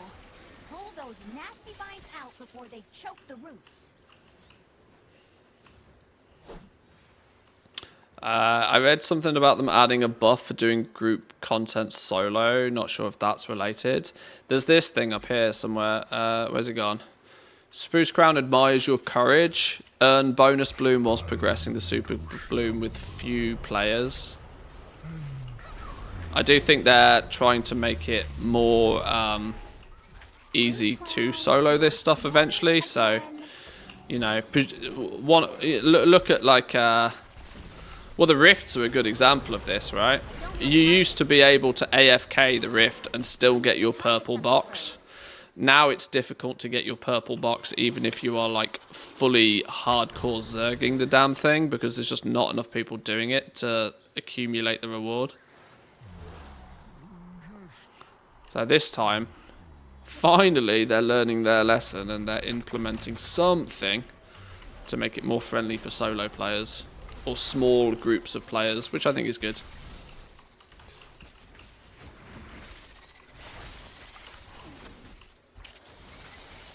And I think you even get a big buff at the end for when the boss turns up as well.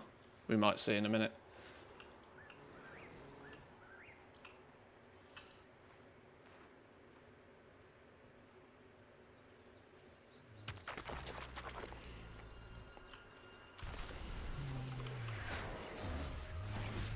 It's not ready yet.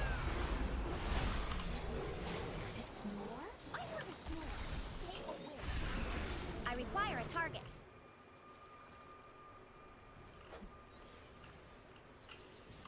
We are very close to the end of this I section, don't so... have a target.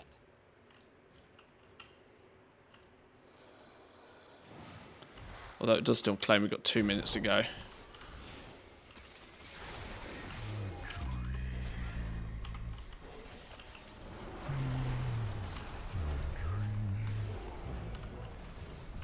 One must always return to the mundanity.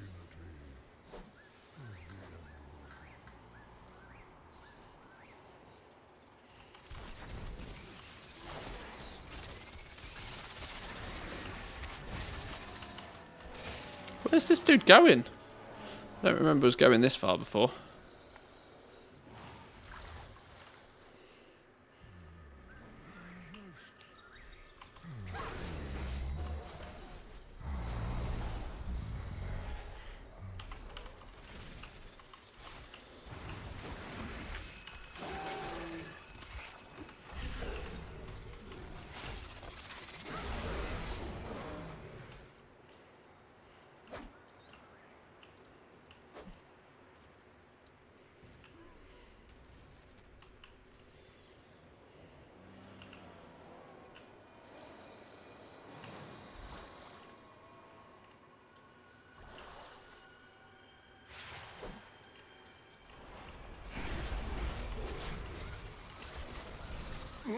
But I'm awake. I need to I'm target something awake. first. I require a target.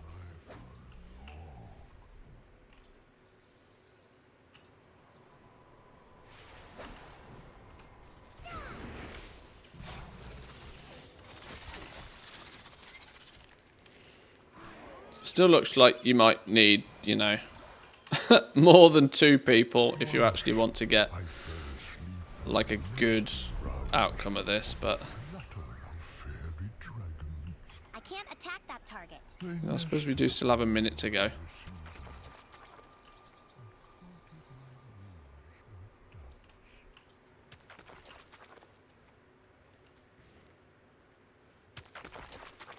They seem to have slightly rebalanced the amount of bloom you get from this as well,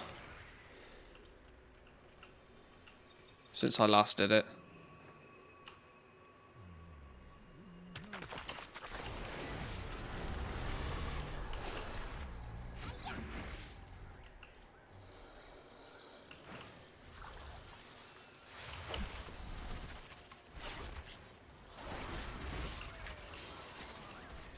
It's weird how these events, right?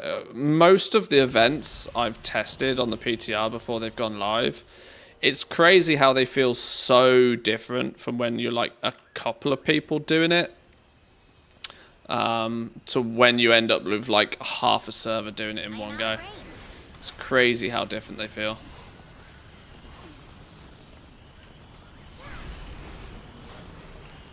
That item is still recharging.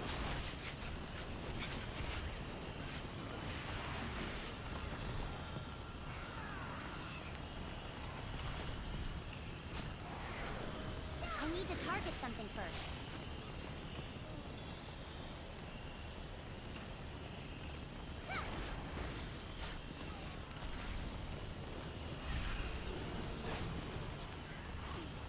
I don't have a target.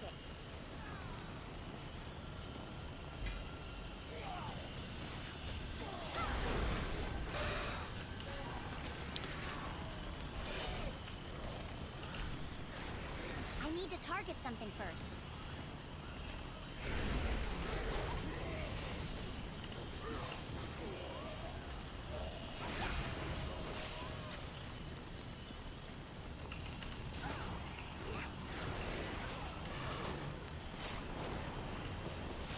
I require a target. Okay, so it's apparently just 2 minutes of killing NPCs now.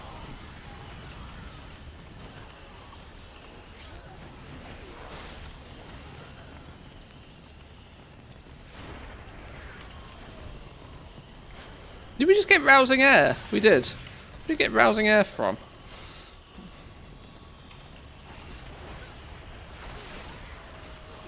This is what I think should have been the case, you know. I think a lot more stuff. I mean, I know, you know, the easier way to alleviate the shortage or the bottleneck on rousings is to make them more readily available to people. You always have 2 options. You either add more in or take more out.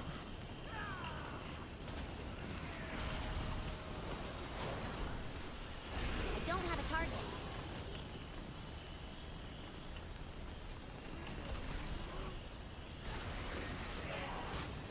Come on, we're so close. I require a target.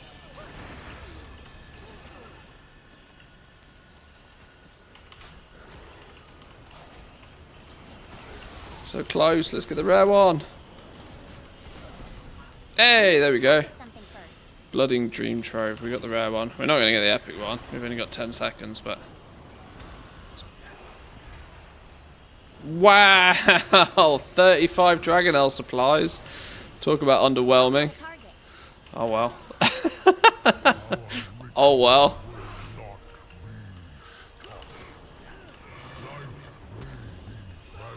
You win some, you lose some. Right, Timber Crush, go. Get wrecked. I can't use that item yet.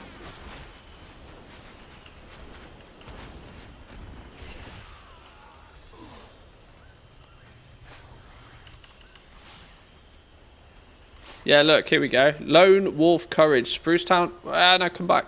Spruce Town admires your courage while few players are around the final stage of the Super Bloom. Your agility is increased by 150%. Your stamina is increased by 60%. And you're healed for 1% health every 10 seconds. So yeah, this buff sort of adjusts itself based upon how many people are around. I must get closer. So you can still, you know, do big dick damage on this dude.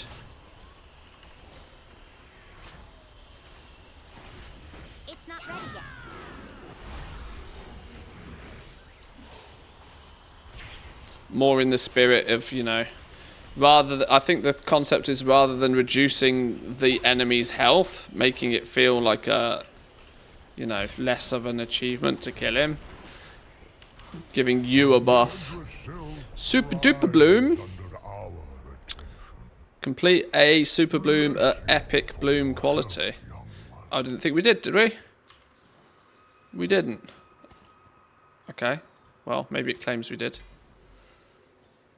Slumbering Dream Fragment, Plump, and a small, and some Dragonelle supplies. No loot or anything for me from here directly. It is good What do we get from you? another time. The Cache of the Overbloom. You get this once a week by the looks of things.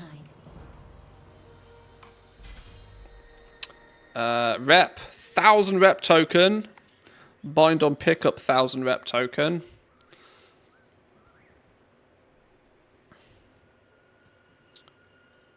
Uh, 444 veteran ring.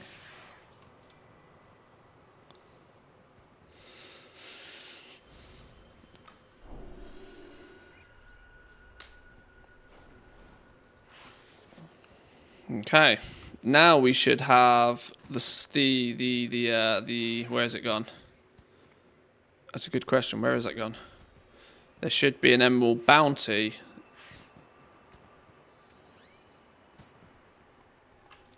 Somewhere. Was it called an emerald bounty? What was it? An emerald frenzy or something?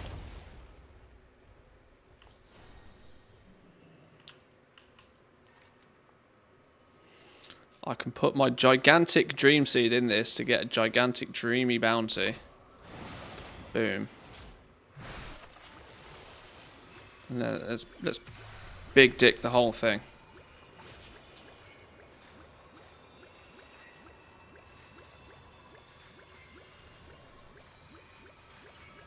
Come on, we all got dew drops to spare. No slacking.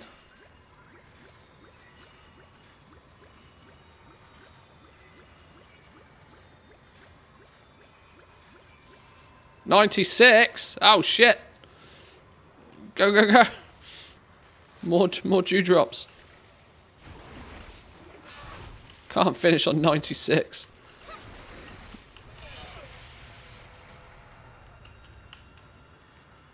Oh, we've done it. We've done it. We've done it. So, large amounts of Dragonelle supplies, flight stones, includes a small chance of getting the Winter Night Dreamsaber mount.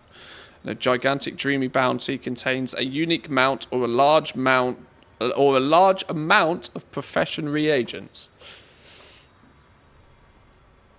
Now we just got to wait 50 seconds.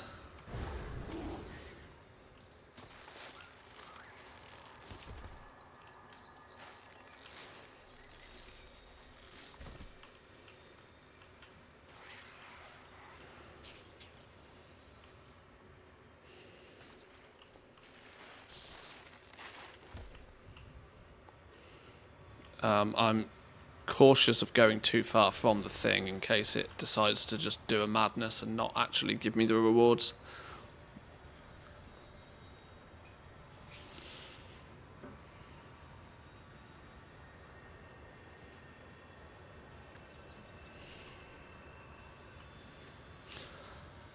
Our gigantic dream seed, for reference, came from turning in those 5 shipments. Whoa, why is it reset? Whoa, whoa, whoa, whoa, whoa, why is it reset? Okay, give me the cash. Okay, there's our gigantic dreamy bounty. It didn't give us the other one? Why didn't it give us the other? Okay. Oh dear, that's not really gigantic, is it? Did you see what that gave us? Let's not forget this is a oh no. Let's try that again, shall we?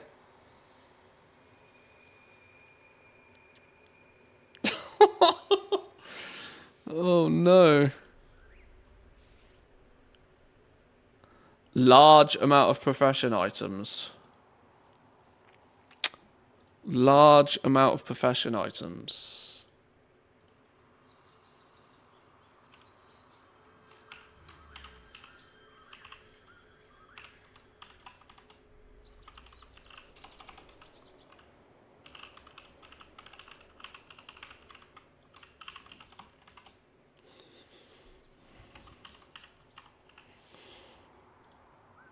We're tweeting again, boys and girls.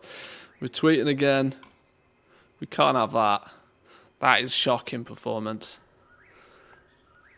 Market-breaking amount of crafting materials there. That is about 4 gold. Are you not happy with your 8 gold? 8 gold.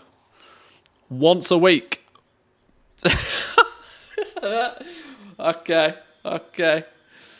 Oops. Large amount of profession items there, boys and girls. Large amount of profession items. I mean, that is a good... That is a solid 12 inches right there.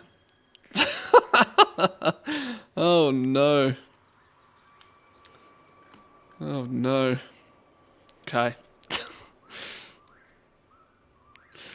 Guy says he has a gigantic package. Girl drops his pants, gets Ceravite ore rank 2 and Draconium rank 2. Exactly. Anti-climax. No mount and 8 Ceravite rank 2. Oh dear. I mean, that's still only worth that was still only worth 100 gold on the first day of the expansion. Okay. You win some, you lose some. Let's not forget, we also had to pump, like, emerald dewdrops into that as well.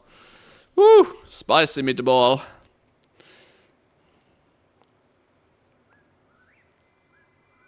Great gold if you're playing classic, yeah. Yeah, balanced for classic there, boys and girls. Balanced for classic.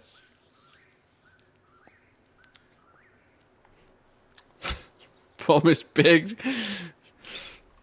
Deliver little. Alright, fine. Okay. I don't see an Emerald Frenzy on the map. There's meant to be an Emerald Frenzy after.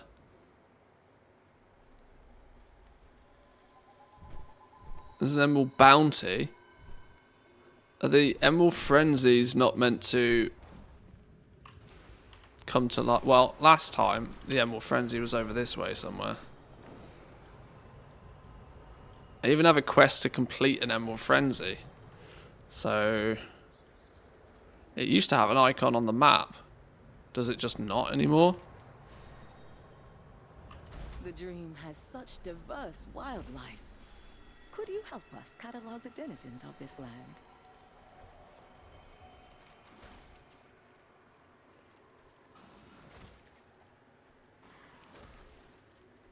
A powerful creature is soon to appear. What does it mean by soon to appear?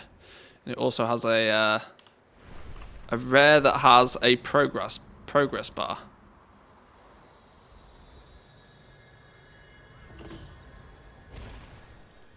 Picnic ingredients. Hello.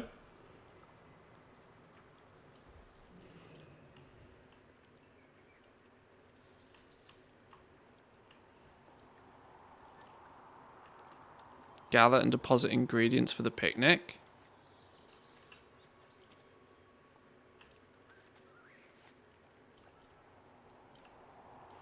Put the picnic ingredients in the picnic basket. Okay. It's an interesting way of spawning a rare.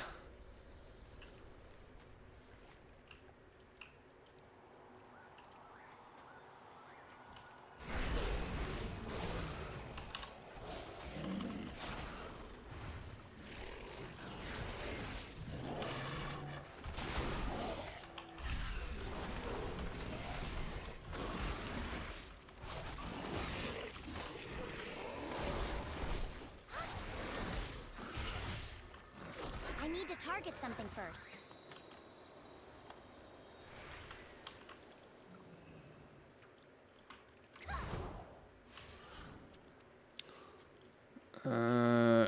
Greens go in here. Melons in there. Orange fruit in here. Will be 40%.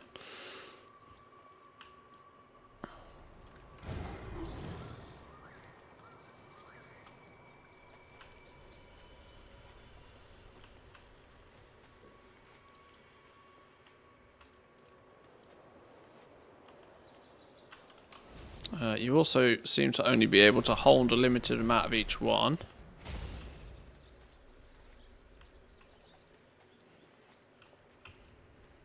You watch, we'll spawn this dude and I won't be able to solo him.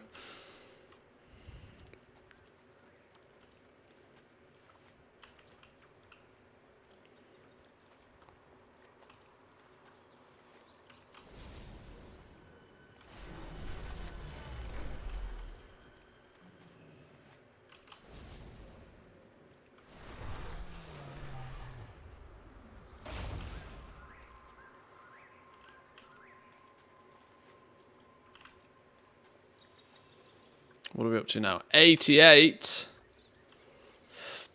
Let's go again.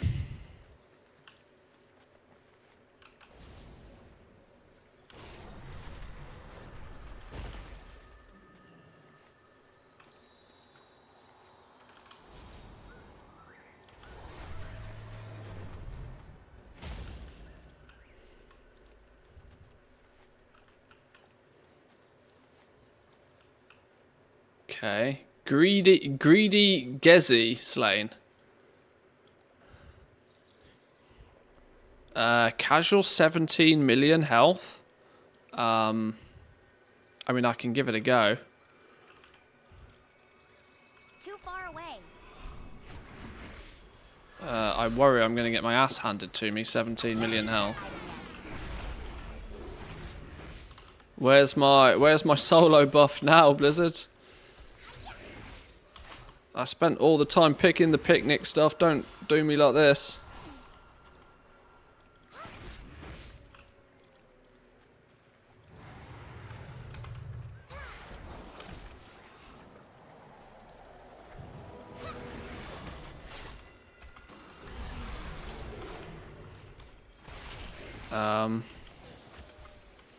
Yeah, about this. I must get closer.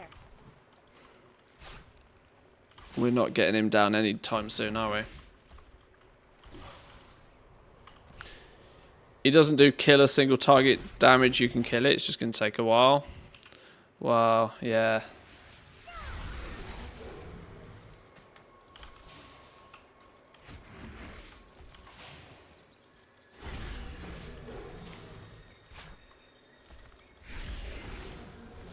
Did you know about this bug? When you queue into a battleground, your profession tools get scaled up? Hang on. What? Hang on.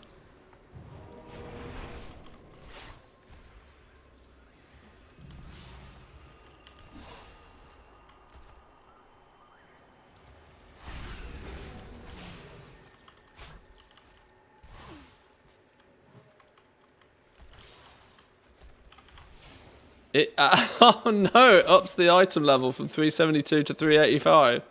At least it doesn't give you any extra skill. But it does give you more inspiration and more multicraft. Oh, that's quite funny.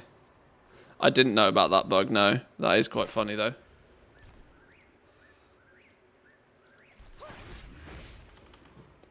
Multi-dollar company again. That item is still recharging.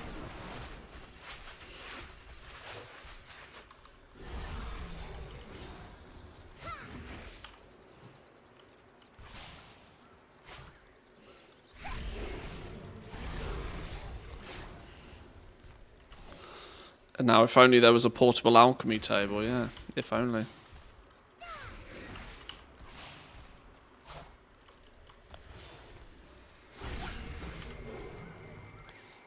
Okay, luckily we've got a warlock helping out here, otherwise this would have taken years.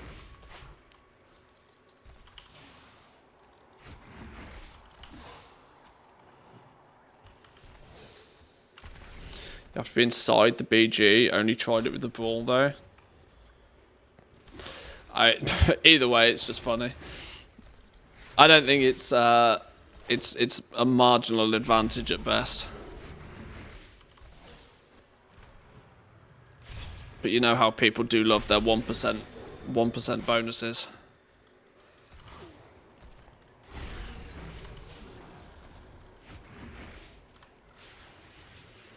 If it gave you more skill, that would be game breaking. Luckily, it still only gives you 6 skill.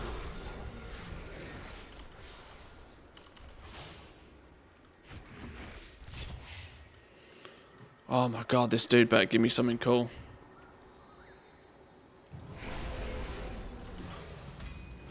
Got him. Oh, actually, a small amount of Dragonel supplies and flight stones. Rep as well. 25 rep from killing this rare. That's interesting to note, that we are going to get reputation from killing rares. Meaning if you are trying to rep grind ASAP, killing rares is going to be on your list of to-dos on the daily. 431 piece of gear. An extra 25 rep in the bag and all. So 50 rep in total.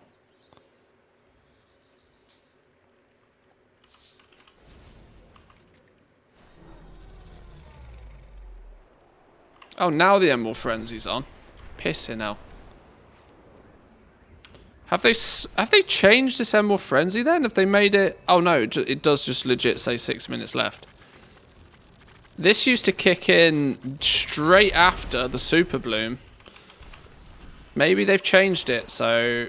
Oh, I don't know. I don't know what they've done to it.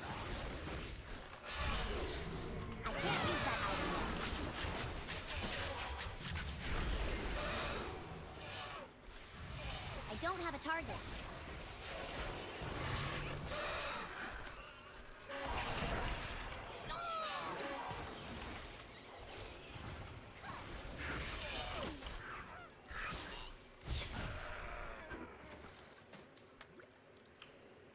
Oh wow, okay, that was like one pull and we got 50% of the zone.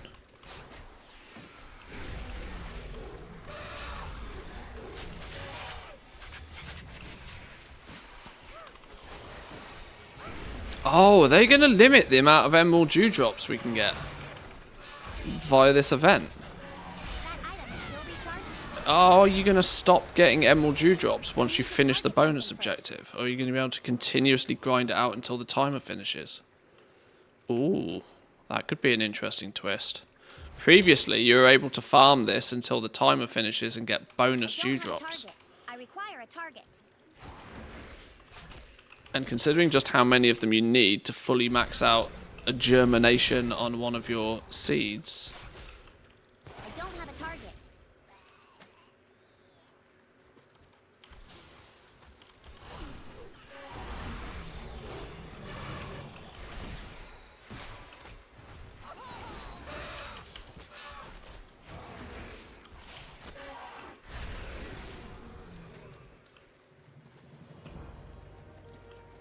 Oh, okay. The zone is still... Oh, okay. Are you going to just do it again?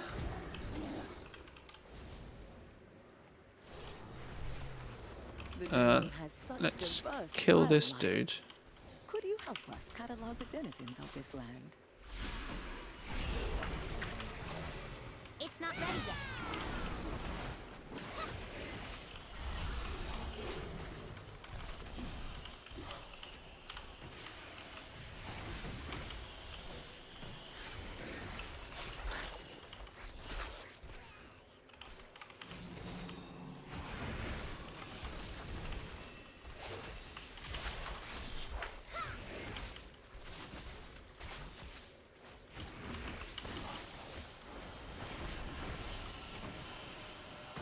I am out of range.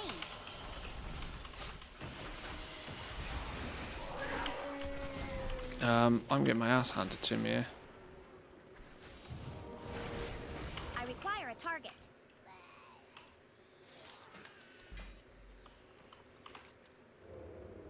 Oh.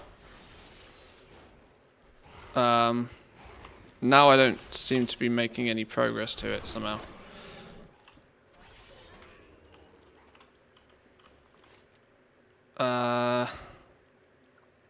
Oh. Okay.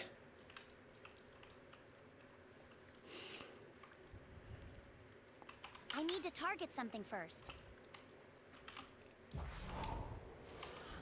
I require a target.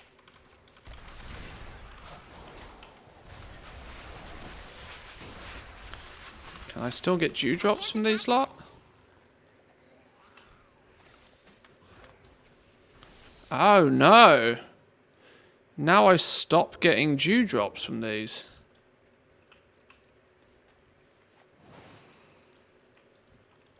Too far away.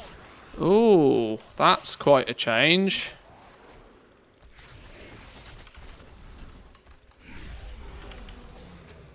I need to target something first. So you used to finish the main Super Bloom event. The Super Bloom would trigger this event here, the Emerald Frenzy. And for 10 minutes, you were able to farm the zone. And the mobs would have a vastly increased chance of dropping the Emerald Dewdrops. Now, though, it seems to be, once you have filled the bar, also known as gathering 100 Emerald Dewdrops, the mobs then cease to stop dropping them anymore. Ultimately meaning that you are going to be restricted to 100 Emerald Dewdrops per Emerald Frenzy.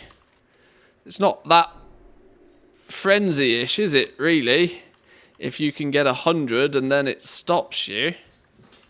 For reference, if you want to fully bloom one of your dream seeds, and you want to do it solo, if you want to go to an emerald bounty here and take one of your seeds and make it grow to full to get the best rewards out of it, that's 500 emerald dewdrops that you need to achieve that.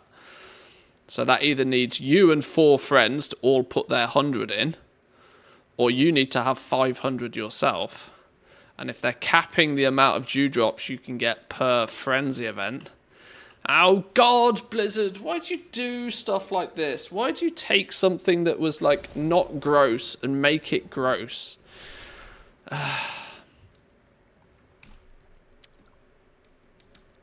Change to healer spec for the Headless Horseman to lower the queue time. I have the Sightless Eye toy on my bars from Legion. It's been a while.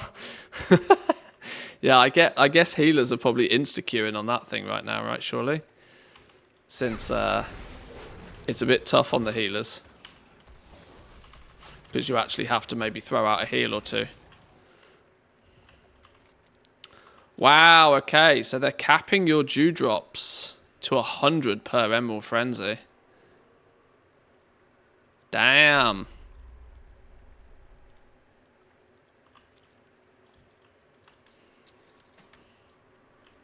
Huh.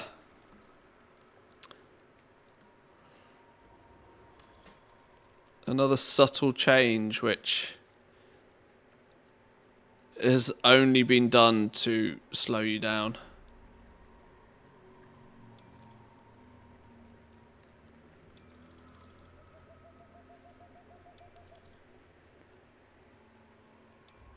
Went, okay, I only killed a rogue. You can lose the odd rogue here and there.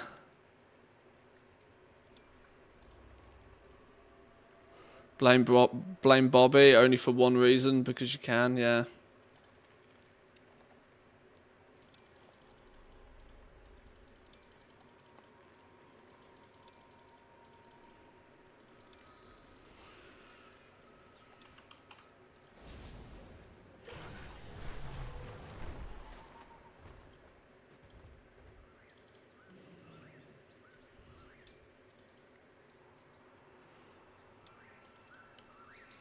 Well, this means that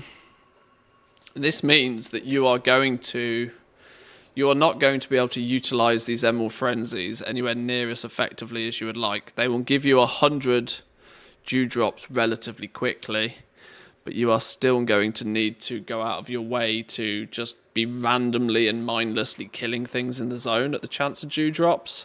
If there so happens to be a hyperspawn location somewhere on the map, which I expect to be a thing for sure, people might end up just farming dewdrops from a hyperspawn.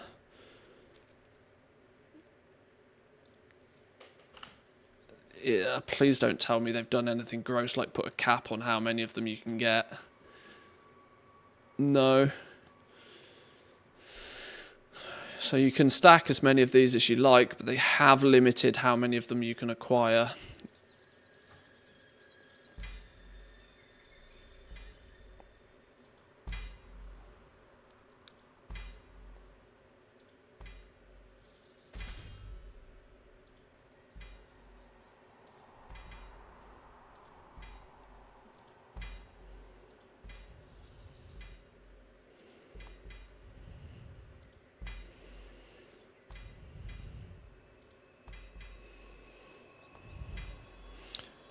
Well, I also don't think you're going to be short on emerald green apples.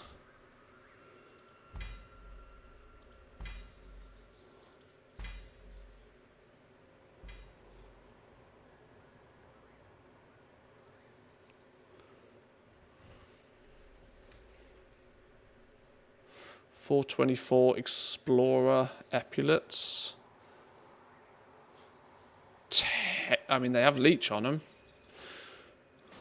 Technically makes them better than the ones I got on.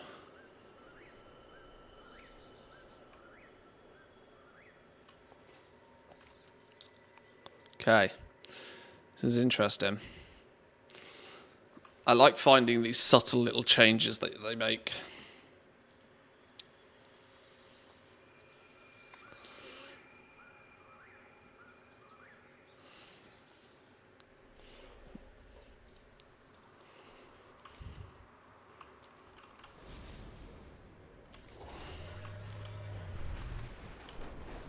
So how long have we been sort of casually... Oh, actually, before I go on another TED Talk, Blooming Dream Seeds, is this harvested dream seed cache, contains flight stones, bloomed treasures, and Dragonelle supplies. This again, I assume, is a weekly thing. That requires you to plant 5 dream seeds.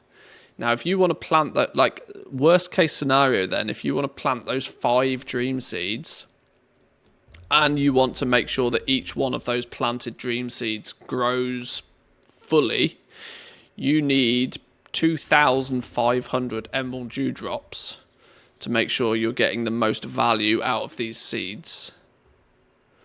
2,500 emerald dewdrops would take you 25 emerald frenzies to achieve.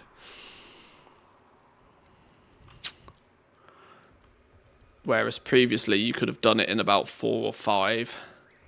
Probably less than. Okay. That's quite the hot fix.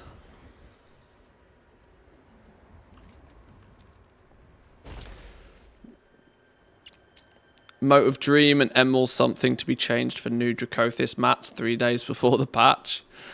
I mean, I wouldn't object to any of that sort of shenanigans going on. That's the kind of silly thing that I'd be quite happy to see. Because it's, at that point, that's just amusing. That's just funny at that point.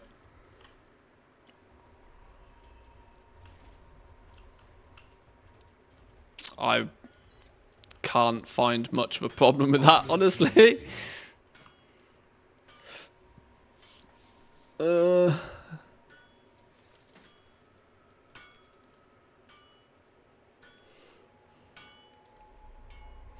So you can get 437 gear solely with flight stones.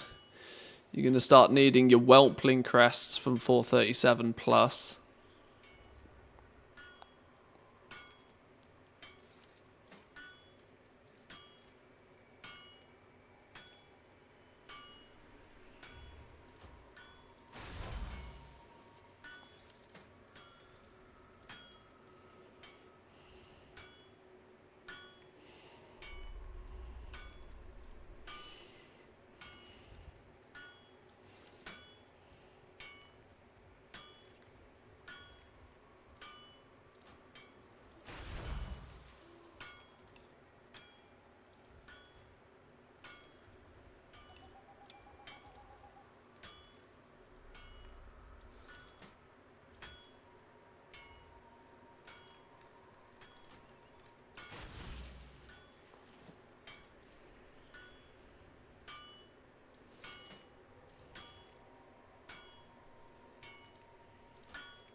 You're not really into goal making anymore, are you? Well, I am. It's mostly the fact that the style of goal making I prefer isn't really that lucrative at the moment. I'm certainly not going to smash my face against the keyboard for 5,000 gold an hour farming. Go carefully. That doesn't appeal to me. Dare you. Be bold. Be true. Crafting has always been my bread and butter, but this often tends to mean that crafting is good at certain periods. Crafting is very good for the first patch of an expansion and then the first couple of weeks of each major patch. But outside of that, it gives me plenty of time to actually go out and play the game as well, which is nice. We all find what we seek. Feel free to browse. The majority of my content is still focused around goal making in some way, shape, or form. Farewell.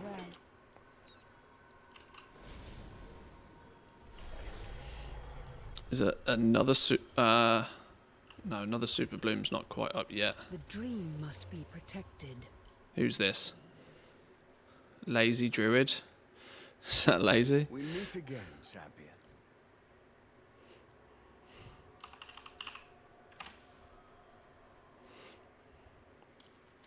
For Amirdrasil. May your dreams be peaceful.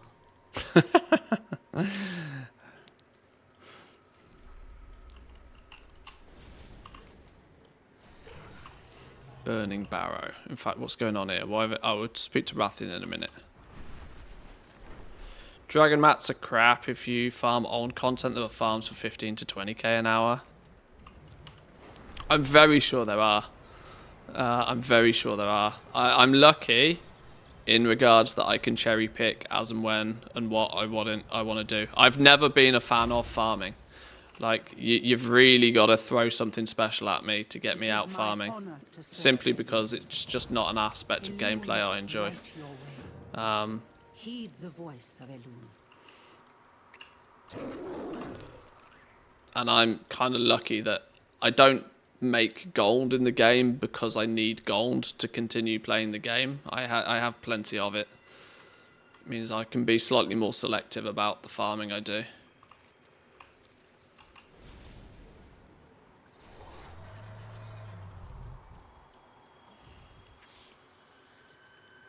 But you are right. You can still find a few bits and pieces here and there that will make you slightly higher than average, but I don't see the addiction to get gold enough for a free month. 12 euros is not worth farming 4 hours each day. No, I agree. Like, as it stands at the moment, you're looking at like silly numbers to make a token in retail. If you really, really, really want to farm, to create gold, to go and, you know, get some game time, you are 10 times better off just going and playing Classic. Level a Herbalist and a Miner on Classic, and you'll have far more success far more quickly if you just want game time.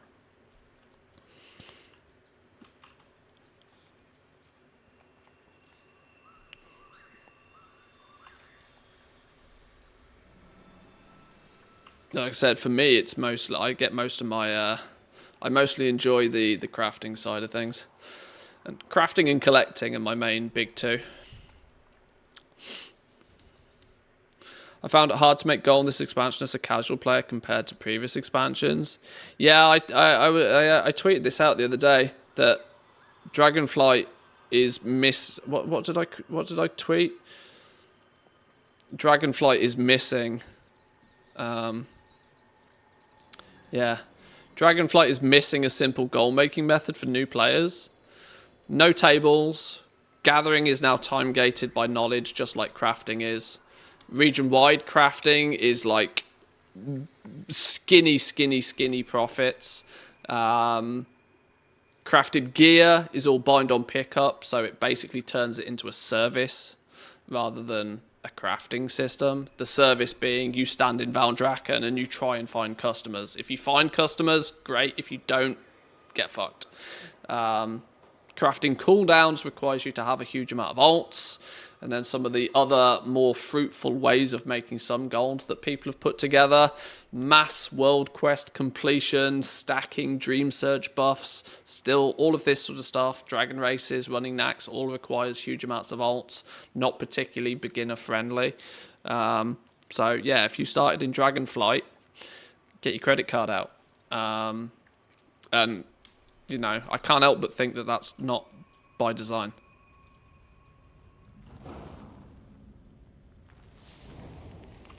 It would be nice if that wasn't the case. I do think they could really do with at least gathering, right? Like even go back to basics, right? At least make gathering a viable way for people to like throw a couple of hours at it. They've done really well to sort of mitigate the effect of bots, but the problem isn't the vast quantity of bots. The problem is the way that the professions are built up. We looked at this in detail earlier and quickly came to the conclusion that actually the reason why herbalism and mining materials are so goddamn cheap more than anything else is because there's no sink for them.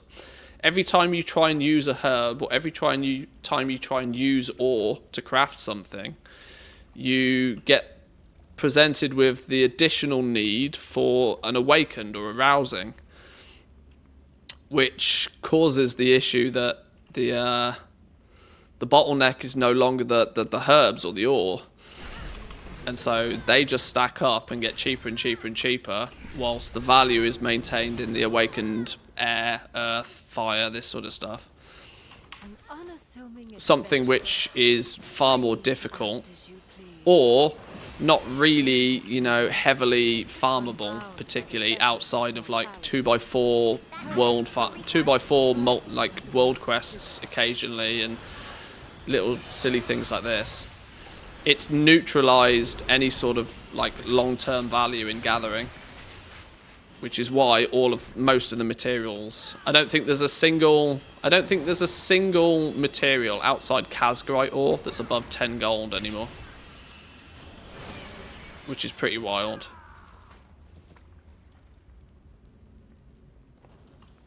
Walk gently on the earth.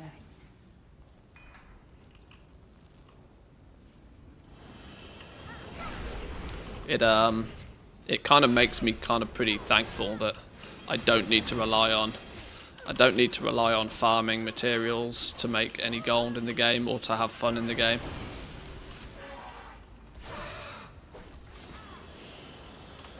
Let's say I lived in one of the countries where the economy doesn't really favor paying $12 because of your currency conversion. You know, I'm quite sure there's a bunch of like Eastern European countries which don't particularly favor the conversion rate from dollars to their local currency, and so hence they farm to be able to get the gold to play the game. It's a luxury that Blizzard still offers. You know, most games don't. Although to be fair, most games aren't greedy enough to charge a box price and a subscription, but maybe that's a topic for another, discussion. If you really do need to rely on farming for your game time, the honest answer is go play Classic. Go play Classic, make your gold in Classic, and then come back and play Retail if you really wish.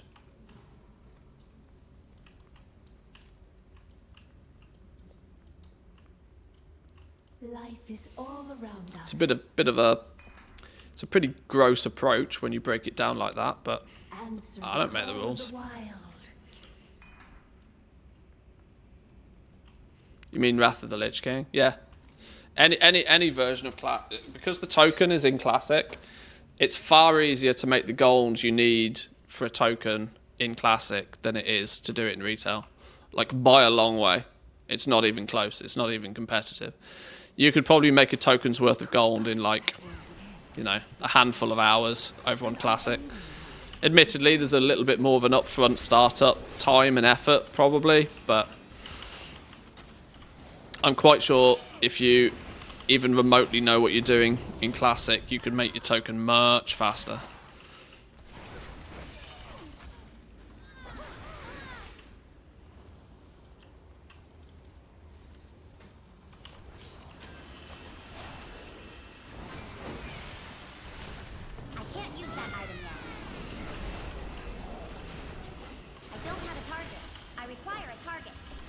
Blizzard also does a different from the real world market exchange rate on their store for those countries. Yeah, I'm quite sure there's some places in the world that have enjoyed playing World of Warcraft over the years, but don't find it so easy. You know, it's for your average first world country, $12 a month is like not even a percentage of your monthly income. So you just don't care. But there are definitely places out there where the conversion to $12 a month could be like 10, 15, 20% of your monthly salary, which starts to make playing WoW quite an expensive hobby. Our people have seen enough forests burn, Morana. Whatever these fanatics promised you, it is not worth the toll the Firelands would exact. I have simply promised these fanatics the birthright. Fanatics. The fire will return to us. The eternity that your draconic keepers continue to hoard for themselves. Wait, Norana. Americans used to VPN into South America to buy tokens there because of the exchange rate. I hesitated. Until the set number of limitations. I think Russia's probably similar. I don't know what the situation is with Russia and Blizzard games anymore. My suspicion is that the only way that they can pay for the game is with tokens. I don't know the full politics behind it, but I don't think somebody living in Russia currently can pay to play the game. I think their only choice is via tokens. In her light, all truth. I don't know how that works with buying the game and your initial access to the game. I don't know, but oh, choose a reward. What if I don't want any of these? Our foes will know our fury.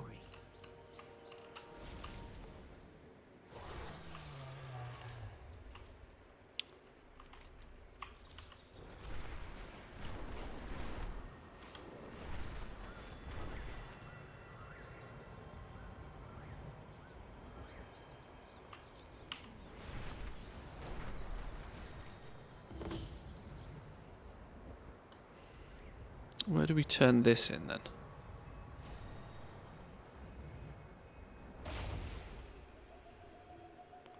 Partake in an emerald bounty.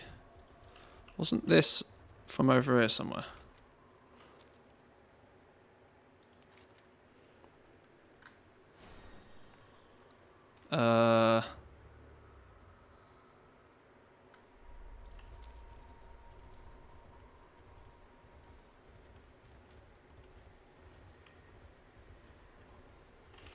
Oh, maybe the NPC for this isn't up because a Dream Surge is... not a Dream Surge, a Emerald Bounty is actually up at the moment. Maybe that's why.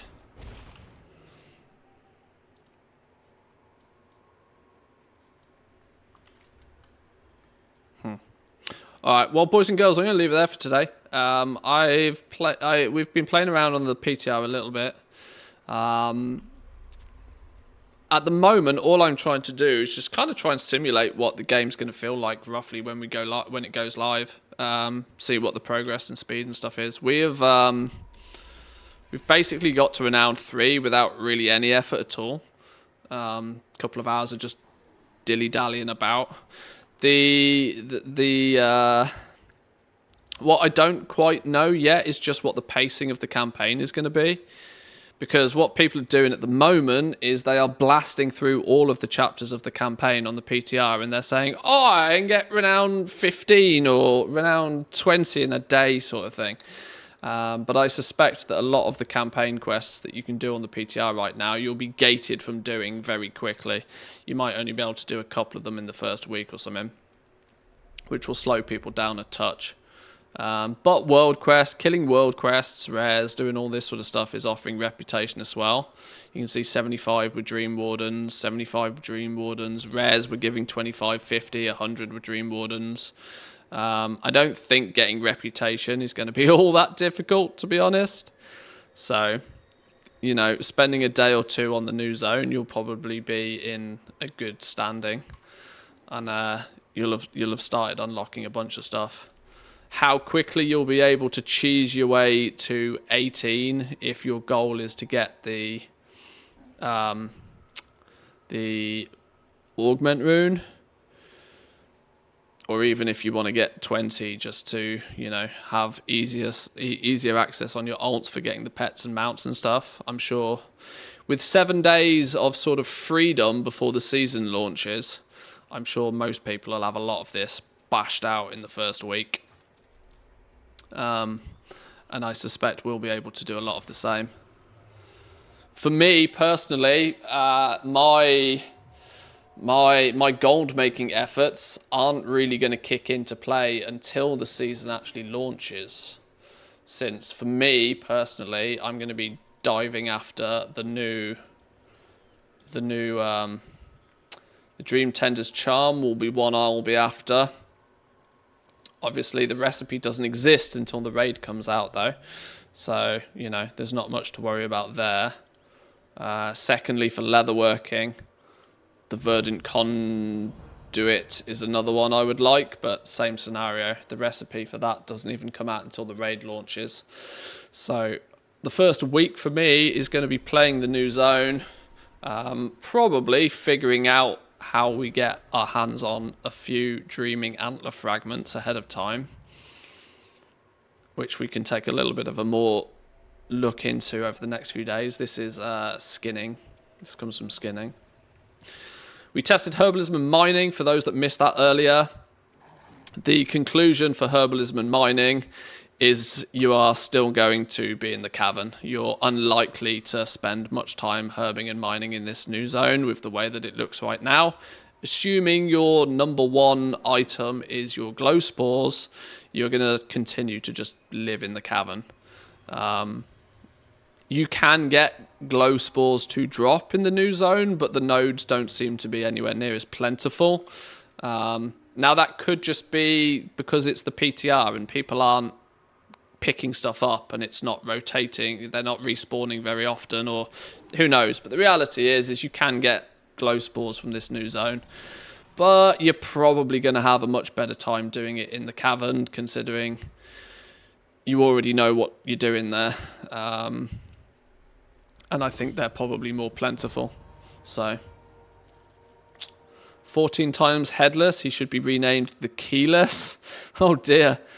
Oh dear. There is rumours that there is a greater drop chance of getting it if you kill it on heroic, but that's still subject. That's you know, that's still theory.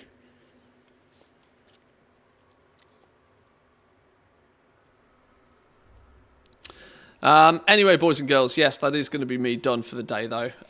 We will... What day is it today? It's Thursday, so tomorrow's Friday. Friday, I like to sort of keep it a little bit more open in terms of what we do, what we play.